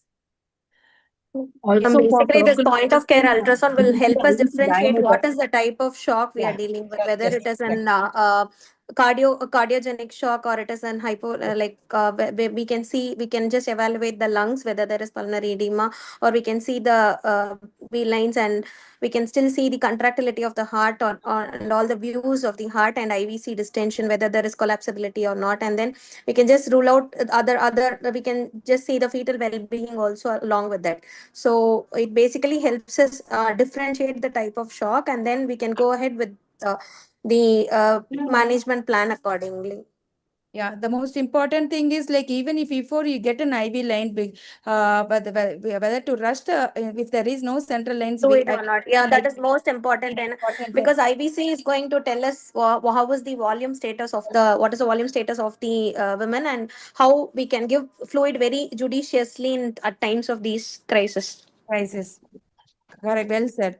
So with this, any case of, that's a basic questions, any case of pregnant collapse.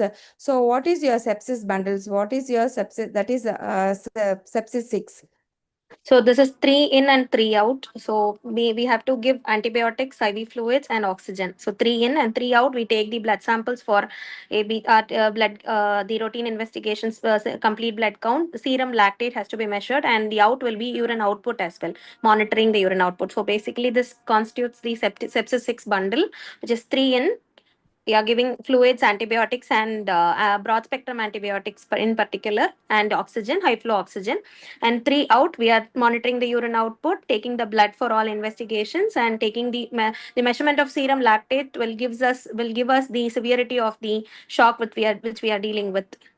Yeah. So how severe the organs are Organs are hypoperfused. Yeah. Okay. Also take the culture before giving antibiotics. That is very important. Yeah. Yes.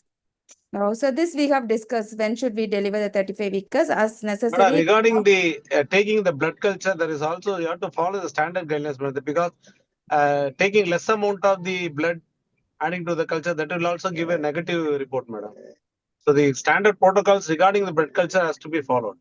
Sir, could you please elaborate on that, sir? How, like, for the So, for example, it is for bacterial culture.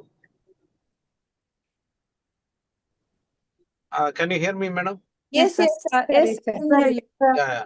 So actually, I'm driving, madam. Please don't mistake me. No I'm only problem, returning. please. Okay. So actually, the blood culture for bacterial infection, suspected bacterial infection, then you have to go for minimum 5 ml, and you have to go for both the anaerobic and aerobic culture.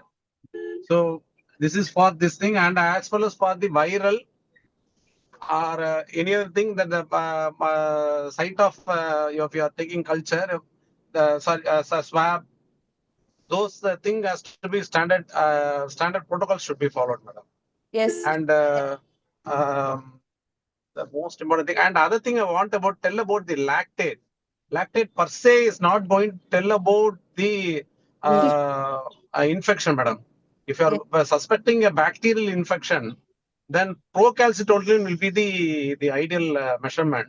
Lactate will tell the it will be very useful when how your treatment works, whether the patient is going for anaerobic metabolism and whether your treatment is responding. So that point of it, the lactate will be very helpful. It should be less than 2 millimole per liter. So that is the thing.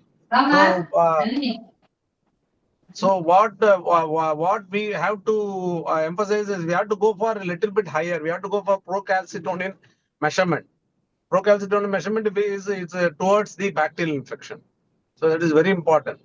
So lactate is for your treatment strategy. Whether your treatment is responding or not, that will be reflected by your lactate level. Lactate loss. Thank you, sir. Well said.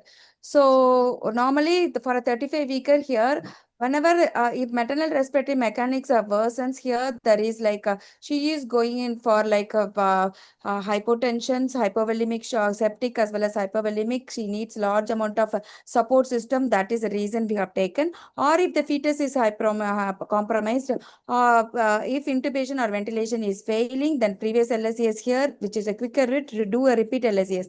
Delivery here often improves the maternal oxygenations and cardiac output if it is a third trimester. So with this, she also has a PPH. What is the reason for PPH here in a case of septic shock? We have to keep a balloon, Bakri balloon for her. So after the C-sections. So what could be the reason for PPH in a case of sepsis? Sepsis itself is a cause of DIC. So definitely there is a definitely high risk of coagulopathy after sepsis. So definitely the bone marrow can be suppressed, so there can be anemia, and because of neutrophil there can be increased total count, and platelet count can also be reduced. Apart from that, DIC is a very significant feature in sepsis that itself can lead to PPH. basically there is uterine hypoperfusion as well, so it is not going to contract with the routine uterotonic. So uterine hypoxia is going to be the cause, So and leading the on to key further point is we have to anticipate. So you will have to Anticipate. anticipate and be ready with your PPH measures. Definitely, yes. Yeah. So we have one shock. We don't want to have other shocks. The patient, Yeah. we should face the Another patient. problem. So we have Yeah. to, yeah. Okay. So how do you counsel this patient for the future pregnancies? Of course, she had 2 pregnancies, but how will you counsel this patient? She has a working diagnosis of community acquired pneumonia with severe septic shock. So what would be the further follow-up for her? Yeah, and like the previous case, this patient has had an acute respiratory event. It's secondary to her infection. So in her subsequent pregnancy, should she desire to have another pregnancy despite 2 cesarean sections, and she has made it out of this severe septicemic shock, as you rightly said, we'll have to do a very early antenatal booking and regular visits, and she should be taking her vaccines and the Tdap, including and the pneumococcal vaccine. Everything should be done, and there will be some amount of residual morbidity for her because she's recovered from shock. So pulmonary PFT in the intercurrent period will be a better, pre-pregnancy counseling is very, very important for such a woman. So I think preconceptional counseling should be there. And should she plan, we should take it up right from there. And that's how we have to go about it. Thank and you. Regular checkup. I will definitely recommend her for chest physiotherapy and pranayama because Yes. sometimes a lot of people who have these kind of residual lung problems, they need to follow this some form of pranayama breathing exercises. That really helps. True. Even asthmatics. True. Very true. So to sum up here, the early clue is a tachypnea. So she is out of proportion to the tachypnea, hypoxia, and confusions, and then collapse. So the fluids and vasopressors is her she needs a fluids and vasopressors. So here the diagnosis is a septic shock, and we manage with an antibiotic ventilation, out of which the emergency delivery helped her stability more here. She was absolutely recovered faster once the baby is out. So whatever it is, whether we need to stabilize first, but delivery helps her a lot to come out. The next day itself, her requirement of vasopressors decreased. She was extubated and she come out normally. Her fever settled in the third, fourth day itself. So we'll move on to the next case. Case 3. This is day in and out. Of course, many people will have faced this. So she says, day 2 postpartum, LSGS done for the fetal disease is a primigravida. She ambulates to the bathroom on the second day. She was little constipated. She strained for the motion, suddenly become dyspneic, collapses, become unresponsive. SpO2 is unreadable, heart rate is 150, and BP is 70/40. So what will be the diagnosis? So this is very typical or a classic of VTE with a pulmonary embolism. So she's probably had a massive pulmonary embolism. And we've encountered a case like this exactly as you described. We've had third post-op day, went to the restroom to strain and at stools and collapsed over there. Yeah. So is there any clues we could have predicted it, Dr. Ashika or Dr. Uma? Madam, any post-operate? So she was like, she's a non-obese patient, maybe overweight, we can say BMA of 27, something is LSE a primary, not prolonged labor, just a normal patients, not even IVF pregnancy, not on any hormones. Post-delivery hemoglobin, like whether there is any progressive rise in the tachycardia. So I don't know, but she has enormous amount of pain. Okay. That is the only thing is she is like she first day itself actually she mobilized, but only thing is a pain perception. She's little anxious and she's pain perception was like less. So we put her under, she's very anxious, she's overreactive kind of thing. Okay, but ultimately we ended up in having a pulmonary embolism. That's what we said. Actually, here I would want to point out that although half the time we do a VTE risk assessment and start our patients on prophylactic, thromboprophylaxis, sometimes we encounter this type of a PE in low risk patients. So so we have to. I think pregnancy, as we all know, pregnancy itself is a risk factor. So we'll have to be.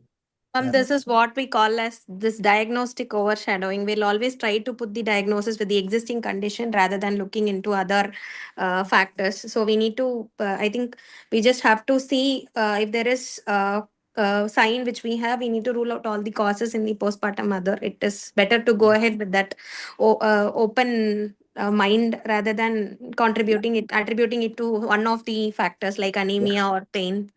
And because, as you said, pain, whether too much of immobility in the post-op period and not enough hydration, that also could have contributed to, We thought she was enough hydrated. Probably she will not have hydrated. That could be the reason. Yes, that could be the reasons, one of the reasons, Sometimes despite us telling, they do not take at all. They don't take fluids at all. And like you said, when there's heightened pain perception and a low threshold for pain tolerance, they tend to remain very immobile and the lower limbs are just kept flat. despite whatever we tell them. Yes. So There is this all little right. princess attitude, madam. After delivery, they will not mobilize this little. I call this little princess attitude only because either the mother also says the same, the mother-in-law also says the same, and husband also says the same that she cannot mobilize. It is painful in spite of giving painkillers. I think they should be encouraged for adequate mobilization and early mobilization as well. Hydration as well. Yeah, Because hydration. Yeah, exactly. Hydration, very, of the very time they important. will restrict the fluids, especially that They people have a have feeling, not. yeah. This party They master have who the is wound will standing get nearby. infected. Wound Yeah. will get infected. They think if Yeah. you drink adequate water. Huh. That is a big myth that is very common among our people. So how will So you differentiate this since it is a postpartum, everyone is said PE. How will you differentiate it is like a cardiomyopathy, the first one cases, how to differentiate this?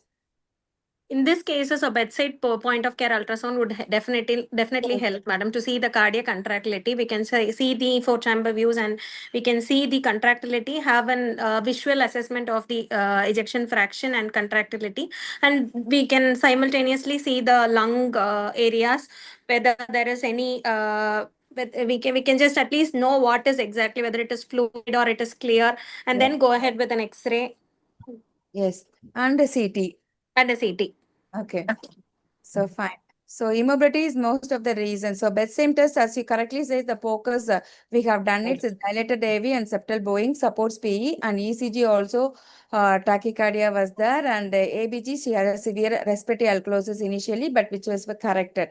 And chest X-ray was normal, and the CT scan confirmed that there was a thrombus sitting on the saddle. So she underwent a CTPA, isn't it? CTPA. Yeah, okay. Yeah, CTPE protocol. Okay. Yeah. So should we thromboembolize during a maternal collapse? The first things will you do for her? So what are the indications? So as soon as so we know without even diagnose, once we as a suspicious itself, we have the habit of thrombolizing them. Okay, so but in the during the pregnancy postpartum, will you worry about the bleeding risk? So how will you do? What is the recommended drugs? No, now that she is more than 48 hours postpartum, so once she is brought to the bed, it is recommended that we start the thrombolysis as soon as possible, you know. So, but if there was a total collapse, then we should have called for a code blue and do the resuscitation. And then simultaneously we will start the, you know, because the classic picture is there and the focus is showing us evidence of pulmonary embolism, then we'll have to start the thrombolysis immediately. Yeah. Okay. Thank you. So if you compare the risk of, I am a pro-thrombolytic person, so I give a lot of DGT prophylaxis. Yeah. So the We thing is, also you just have to initiated. balance. It's actually, you have to balance. See, basically day one postpartum, if your ABG says the hemoglobin is good, and there is there might be there might not be an ongoing bleed. So it's worthwhile giving a thrombolysis for these kind of patients, because we will really save the lung and the life. So pulmonary embolism is more dangerous. So when there is a bleeding ongoing, being something, most of the time we will be able to manage with pharmacologically or some kind of a therapy. But missing that timeline for thrombolysis may be very costly. Yeah. Surprisingly, we shifted to her ICU, and surprisingly, she doesn't have any DVT. It's only a thrombus sitting on this pulmonary. We don't know still the reason for that. It actually, where if you do a Doppler of both lower limbs, you might not see an embolus or a thrombus. But the embolus could have traveled. So we do not know. And it has reached You its need destination. not have a residual thrombus in the lower limbs. Yes, you did not have. But the diagnosis can be very typical of a pulmonary embolism. So she was during that initial point of care assessment also, we could look at the limbs for the thrombus, if at all there is any, before it had traveled. Yeah. So do you have the practice of, I just want to know, do you have to give see, this was a case happened almost 10 years back. After that, I was giving almost all elective LSES, emergency LSES. I started giving heparin as thromboprophylaxis till discharge. And if they are high risk, we will be doing it little high. But do you give a thromboprophylaxis for all the patients? Yeah, so Yes, I madam. feel we Yes, should do the madam. risk assessment early during the antenatal period itself, and definitely initiate the thromboprophylaxis. Prophylactic, it is a question of are we dealing with the numbers needed to treat? So I feel that, to lose one mother, we may be over treating some women, but it is always better in our setup if we can start the thromboprophylaxis. And many of the times the score in our VT risk assessment does come to 3 and above, and I feel it is definitely indicated that we start off. And so many of the factors, looking at obesity is a very strong factor now in most of our pregnant Any women. other members in the panels, do you disagree for low risk pregnant women to start heparin as a routine prophylaxis? No, madam. Actually, these low risk women, they do like here. Most of the women, they have this practice of taking native medications after discharge. So some of the native medications we have seen in and around are thrombogenic. So it is better to treat them with the proper thromboprophylaxis, which we actually follow. Yeah. So most of the time, the patients who present with CVT are very thin built, and they would have taken all these native medications in one or the other form, and they do present even at the 42nd day, 43rd day. We have seen Yes. cases. So, We've also seen a case at the 42nd day came second day, yeah. unresponsive, and it was a CVT. They could not CVT, yes, madam. revive her at all. And almost. The thing is that when we initiate thromboprophylaxis, we give it for the full course. It is for a period of 10 to 14 10 days. We do days. not give a short course of 3 days. Once she's ambulating, we stop. No, we discharge her home with the syringes and tell her that she should definitely have it at home, with the nurse. Now, I think it is a wise practice to recommend against the native medications, because Can I most ask of the the expert? Okay, can I ask the experts? Is the experts are available? So, do you advise, sir, any TED talkings nowadays, or only heparin? So usually we in our institute, madam, for high risk patient, I do agree with the starting with heparin, but we look after this stockings or patient on DVT pumps. Used to put on the anti-DVT pumps, all these things, and the hydration factor. That will be our main concern. We'll be looking at how to keep up the hydration so the patient doesn't fall, because he's already a pro-thrombogenic phase. Hydration will be our most important concern, and prophylaxis with unfractionated heparin definitely it works good. And the full course of treatment, we never discharge the patient before she completes the treatment. Even if the patient is very persistent to get discharged, then we used to call the advice and continue with the let her complete the treatment of getting the Okay. Thank you, sir. fire. you. But after this COVID era, I don't know what is the real actual reason. They are other than the routine risk factors like multiple pregnancy or obese, they are a little bit thrombogenic, madam. Which we don't have what is the scientific evidence or anything are able to give it. But following this COVID, we are picking lot of cases. Patient unsuspected cases going for thrombotic phenomena. Okay. Thank you, Do sir. you recommend, sir? We normally have a practice of putting in DVT stocking for all these women postpartum. So the ones with high risk, okay, but as you said, for the low risk patients, hydration and early ambulation are the two key factors I think we should keep in mind. Not all case we put DVT stocking, madam. Like what you have told for low risk patient, we more concentrate over the hydration and the early mobilization. Early That's all. moment. Thank you. Thank you, sir. Thank you, sir. We'll quickly move on to the fourth case. This is the final case. I think it's very interesting.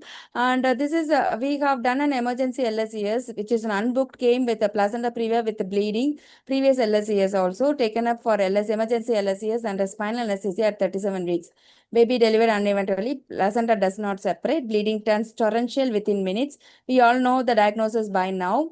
Uterine tone feels good, not atony. BP falls to 80/40. Heart rate 150. We realize this is an undiagnosed Akrita. So she is quickly going in for hemorrhagic collapse. So I will ask the experts first experts, so anesthetist, what do you do as soon as there is a bleeding, you notice within a 4-5 minutes, is torrential bleeding happening in the operative field, sir. So my thing will be first to take control of the airway, stabilizing the hemodynamic, and then I will immediately take control of the airway, madam, because that is very important. The oxygenation part has to continue. If the patient on spinal, that is not good for the patient to continue with the spinal. At one stage, definitely I have to go for a GA. So Yes, I sir. will take that decision early, rather than when the things are going a little bit tough. So I'll take control of the airway, put the patient on the ventilator, and then I'll start ordering the blood and blood products on the other side, and ask the surgeon to proceed with what is the routine way of controlling your placenta accreta, like going for a this intra-ileal cartilagation or whatever they know.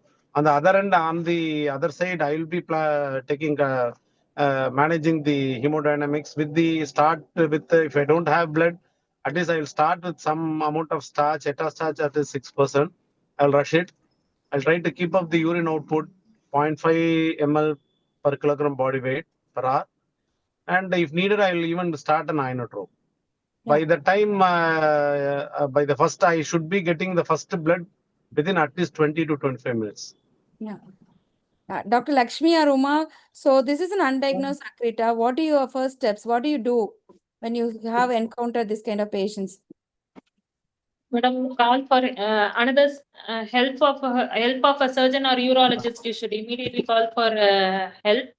Alert your blood bank to get adequate blood, madam, and start proceeding. Do not attempt to separate the placenta. You start proceeding with hysterectomy. Okay, so you'll directly go with the hysterectomy. So okay, any other opinions? So what? We'll directly go for this is golden hours. Dr. Uma wants to go. Do not miss the golden hours. She wants to proceed with the hysterectomies. Any other things? As she told, we have to start with the massive blood transfusion protocol. Can you highlight about the massive blood transfusion protocols, Geeta? Because she lost a coital loss within 5 minutes. Like 2 liters has gone. So the definition is within 24 hours. If we give more than 10 Madam, units. can I interrupt? Can I interrupt? Yes, sir. Yes, sir. Please. Yeah, am I audible? Yeah. Massive transfusion is nothing but massive transfusion is nothing but replacing the total blood volume within 24 hours or half the blood volume in 12 hours. Okay. Usually they'll say numbers, 6 packs of RBCs or 3 packs of platelet.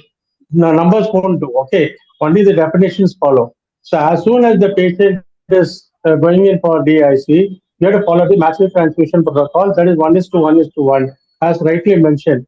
1 unit of the RBC and 1 pack of FFP and 1 pack of platelets, not 1 unit. Okay, it's 1 pack means it should contain minimum 4 units. For an adult, the dose of FFP is 15 milligram per kilogram body weight. So if you're going to transfuse 1 unit, it's as good as nothing. It will add only fuel to the fire. You might be overloading and you will not get the desired response. And platelets, you should transfuse minimum 4 units, not 1 unit. 1 unit of PRBC, 1 pack of FFP, and 1 pack of platelets. If the patient condition worsens or deteriorates, you should consider next time the same modality and maximum reduce. If the anemia is not there, please try and continue with FFP, because if it's a proven case of DIC, please go for FFP. And if possible, if you can get the coagulation profile done, if the fibrinogen is the cause for DIC, you can as well go for cryo, which is just 20 to 30 ml and more safe than FFP, which is almost 200 ml. So the overload can be prevented and the desired response will be easily achievable because they are transfusing fibrinogen. That is all required, that the patient condition will definitely improve.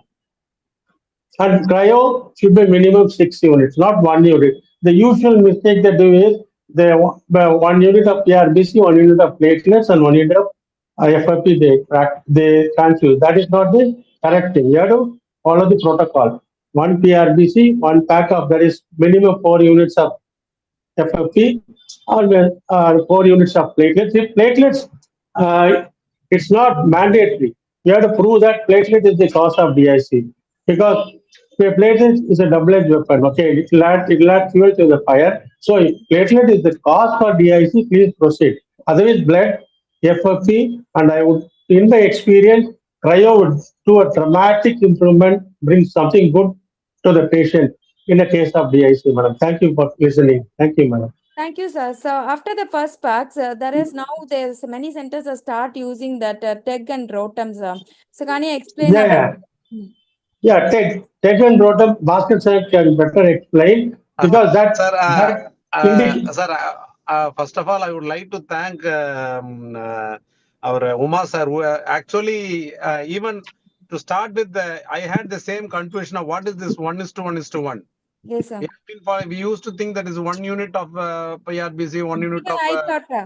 I thought. Yeah, this is a very important point, madam. This is a very, very important point. It's not that one pack of FFP. It is that what Sarah told, like 4, and if it is needed, platelet can be. The cryo is the best drug, madam. Cryo is the best thing that can be given. So I would really like to thank Uma sir, because we have been discussing this thing in KGH for a very long time. I used to argue with him, sir. I am unable to take it because the book is giving like this 1:1:1. So once we started, after we started applying this protocol, that only the component will be given, we saved a lot of blood for we avoided unnecessary transfusion, and we saved a lot of patients. So I'd like to thank Uma sir for it's a really eye opener for me actually.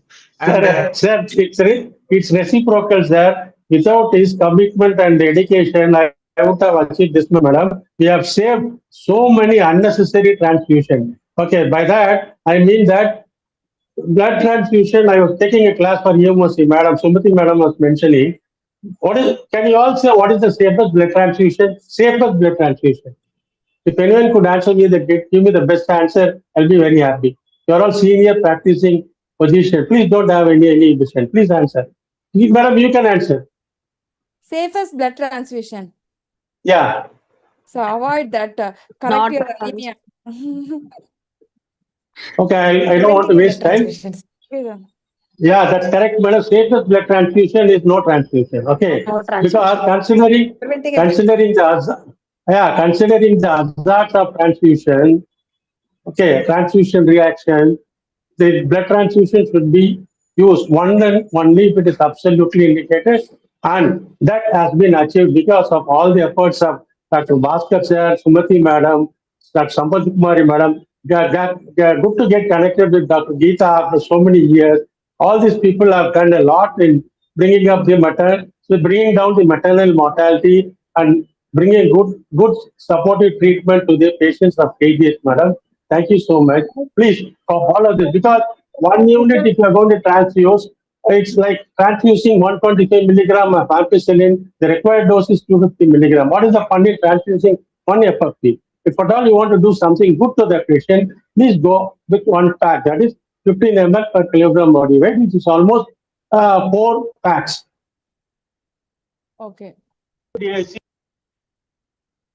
The cryoprecipitate, that is the best thing. 20 ml, easy. So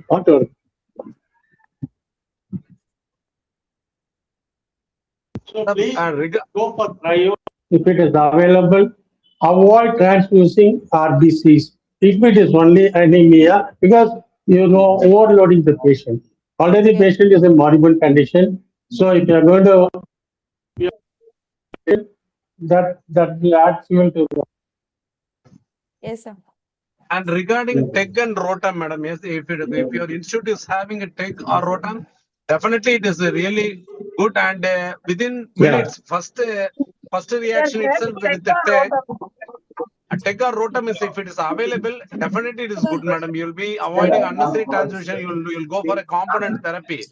But if TEG is not available, what is the thing that can be? What is the practical thing that can be followed? Is doing a bedside clotting time. Bedside clotting time is itself is good. There are papers supporting it on how to go about and doing it. And the standard cutoff time is 7 minutes, 7 to 10 minutes, and about 10 minutes. And based on that, you need to give just a component, FFP or cryo. That's all. Yes. So that works good. And I used to promote this idea of doing the bed because many centers may not have the TEG or ROTAM. So they should not think that without this test we cannot manage this patient. The bedside clotting time is still a good test that can be followed. It's even a practical and a very easy one that can be done. Okay. So I would recommend to go for a practical one. If you have TEG and ROTAM, yes, that is good. Yes, sir. Thank you, sir. Thank you for highlighting this. So this is how that ROTAM looks like. So we have difference of scenarios where whichever the factors deficiency, as per the factor deficiency, we can only correct the factors. So which is available in many of the corporate places. So it within 10 to 15 minutes, you don't have to have any cross matching. We're 10 to 15 minutes, we'll have it. Okay. So while the blood transfusions has been guarded by the anesthetist and the hematologist, and what you as a surgeon, what you started doing it, Dr. Uma, Dr. Geeta, Karpagam. Geeta madam is muted. Muted. Okay, So Karpagam, basically, you can. we go by yeah. Basically, no, we actually follow the madam. Okay, tell madam, Geeta madam. Geeta madam, please talk. Oh, again she muted. Mute. Okay, we just go for the routine. Yeah, please, Karpagam. Vascularization, internal ileal ligation, and then if still it is bleeding is uncontrolled, go for hysterectomy. That will be life-saving procedure. Okay. Ma'am, one point I would like to add, but I don't know whether we are practicing here, but they do this aortic clamp for all case of placenta previa sections in Kerala. So one of the recent conferences they had from the medical colleges, they had presented that since they are using aorta clamps for all the routine placenta previa cases, the bleeding has substantially reduced, and they had reduced the number of transfusions which the patient is had to undergo in like intra-op as well as post-op. Yeah, very good points. So they will clamp that aorta almost like 60 minutes till we finish hysterectomy. And the technique is so simple, madam. Actually, Penny sir had demonstrated, and they have throughout Kerala they are using, and they have seen fantastic results with the aorta clamp. Yeah, okay. The perfusion pressure decreases very drastically. Drastically. Oh, Yes. We just compress an aorta and then even if we don't have an aorta clamp, the aorta compression is going to external aortic compression as well as internal aortic compression, whichever we are familiar with, whichever we are actually familiar with, we can proceed with that, so that it is going to reduce the blood loss till we get the help. Correct. Okay. So that's the most valid point, Ashika. And another important thing is if we are in a center where we are not able to call for help immediately, I think it is safer to proceed with the hysterectomy and rather not delay and establish DIC and then we go ahead.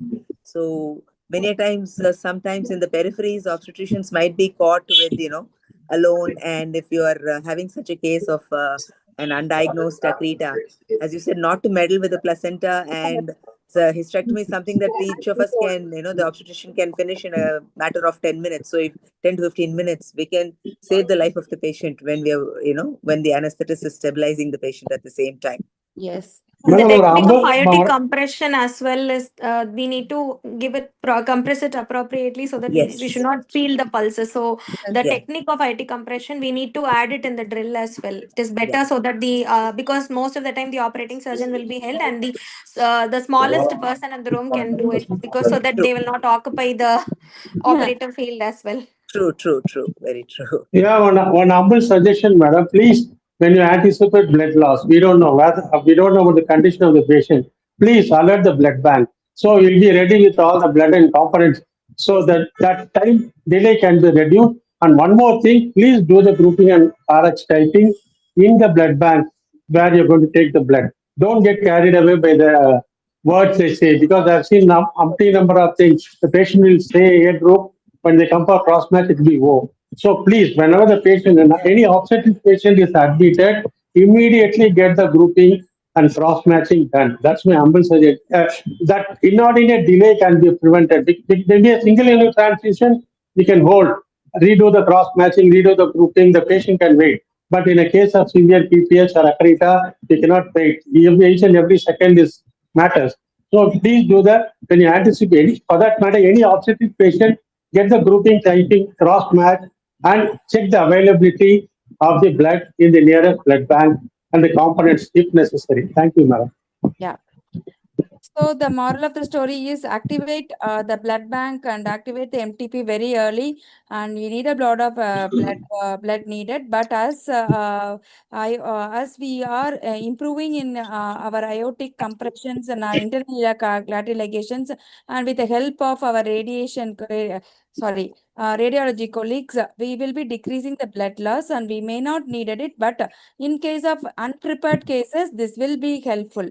Second thing is like hysterectomy in case of severe placenta acrita is also have a problem. If it is not bleeding, we can with the placenta in situ close the uterus, and then coming out will also be helpful if the patient is not bleeding. So do not ever peel the placenta if it is not separating on its own. Never assume, always assume PAS. Okay, thank you.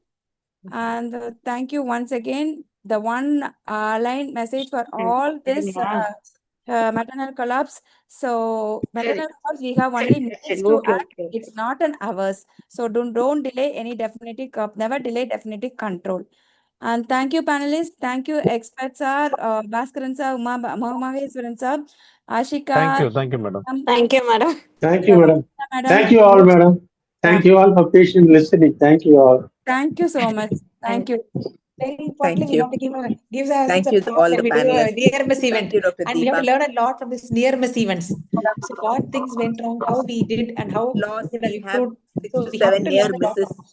from which we learn a lot. Yes, yes, yes. Yeah. Thank you.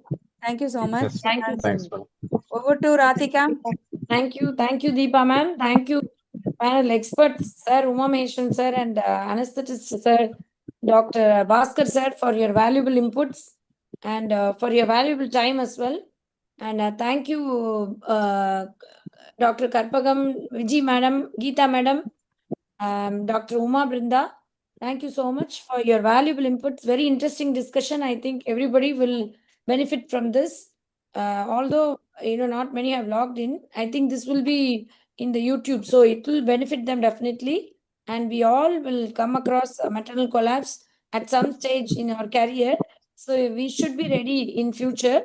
And hopefully this will definitely help. Thank you so much.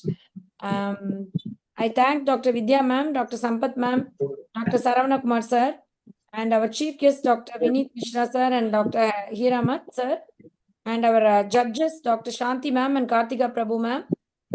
Also, I thank Dr. Aparna and Dr. Vidya Lakshmi, who did a great job on the pathophysiology of pH and carbohydrate metabolism.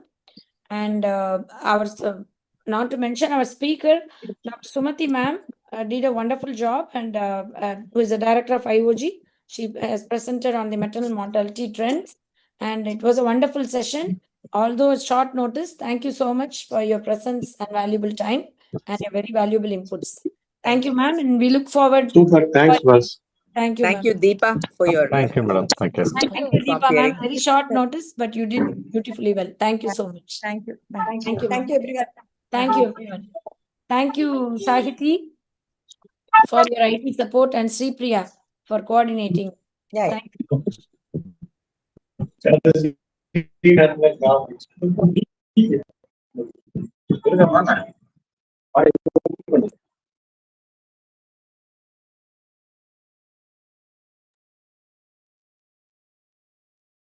Thank you, delegates, for your patient listening.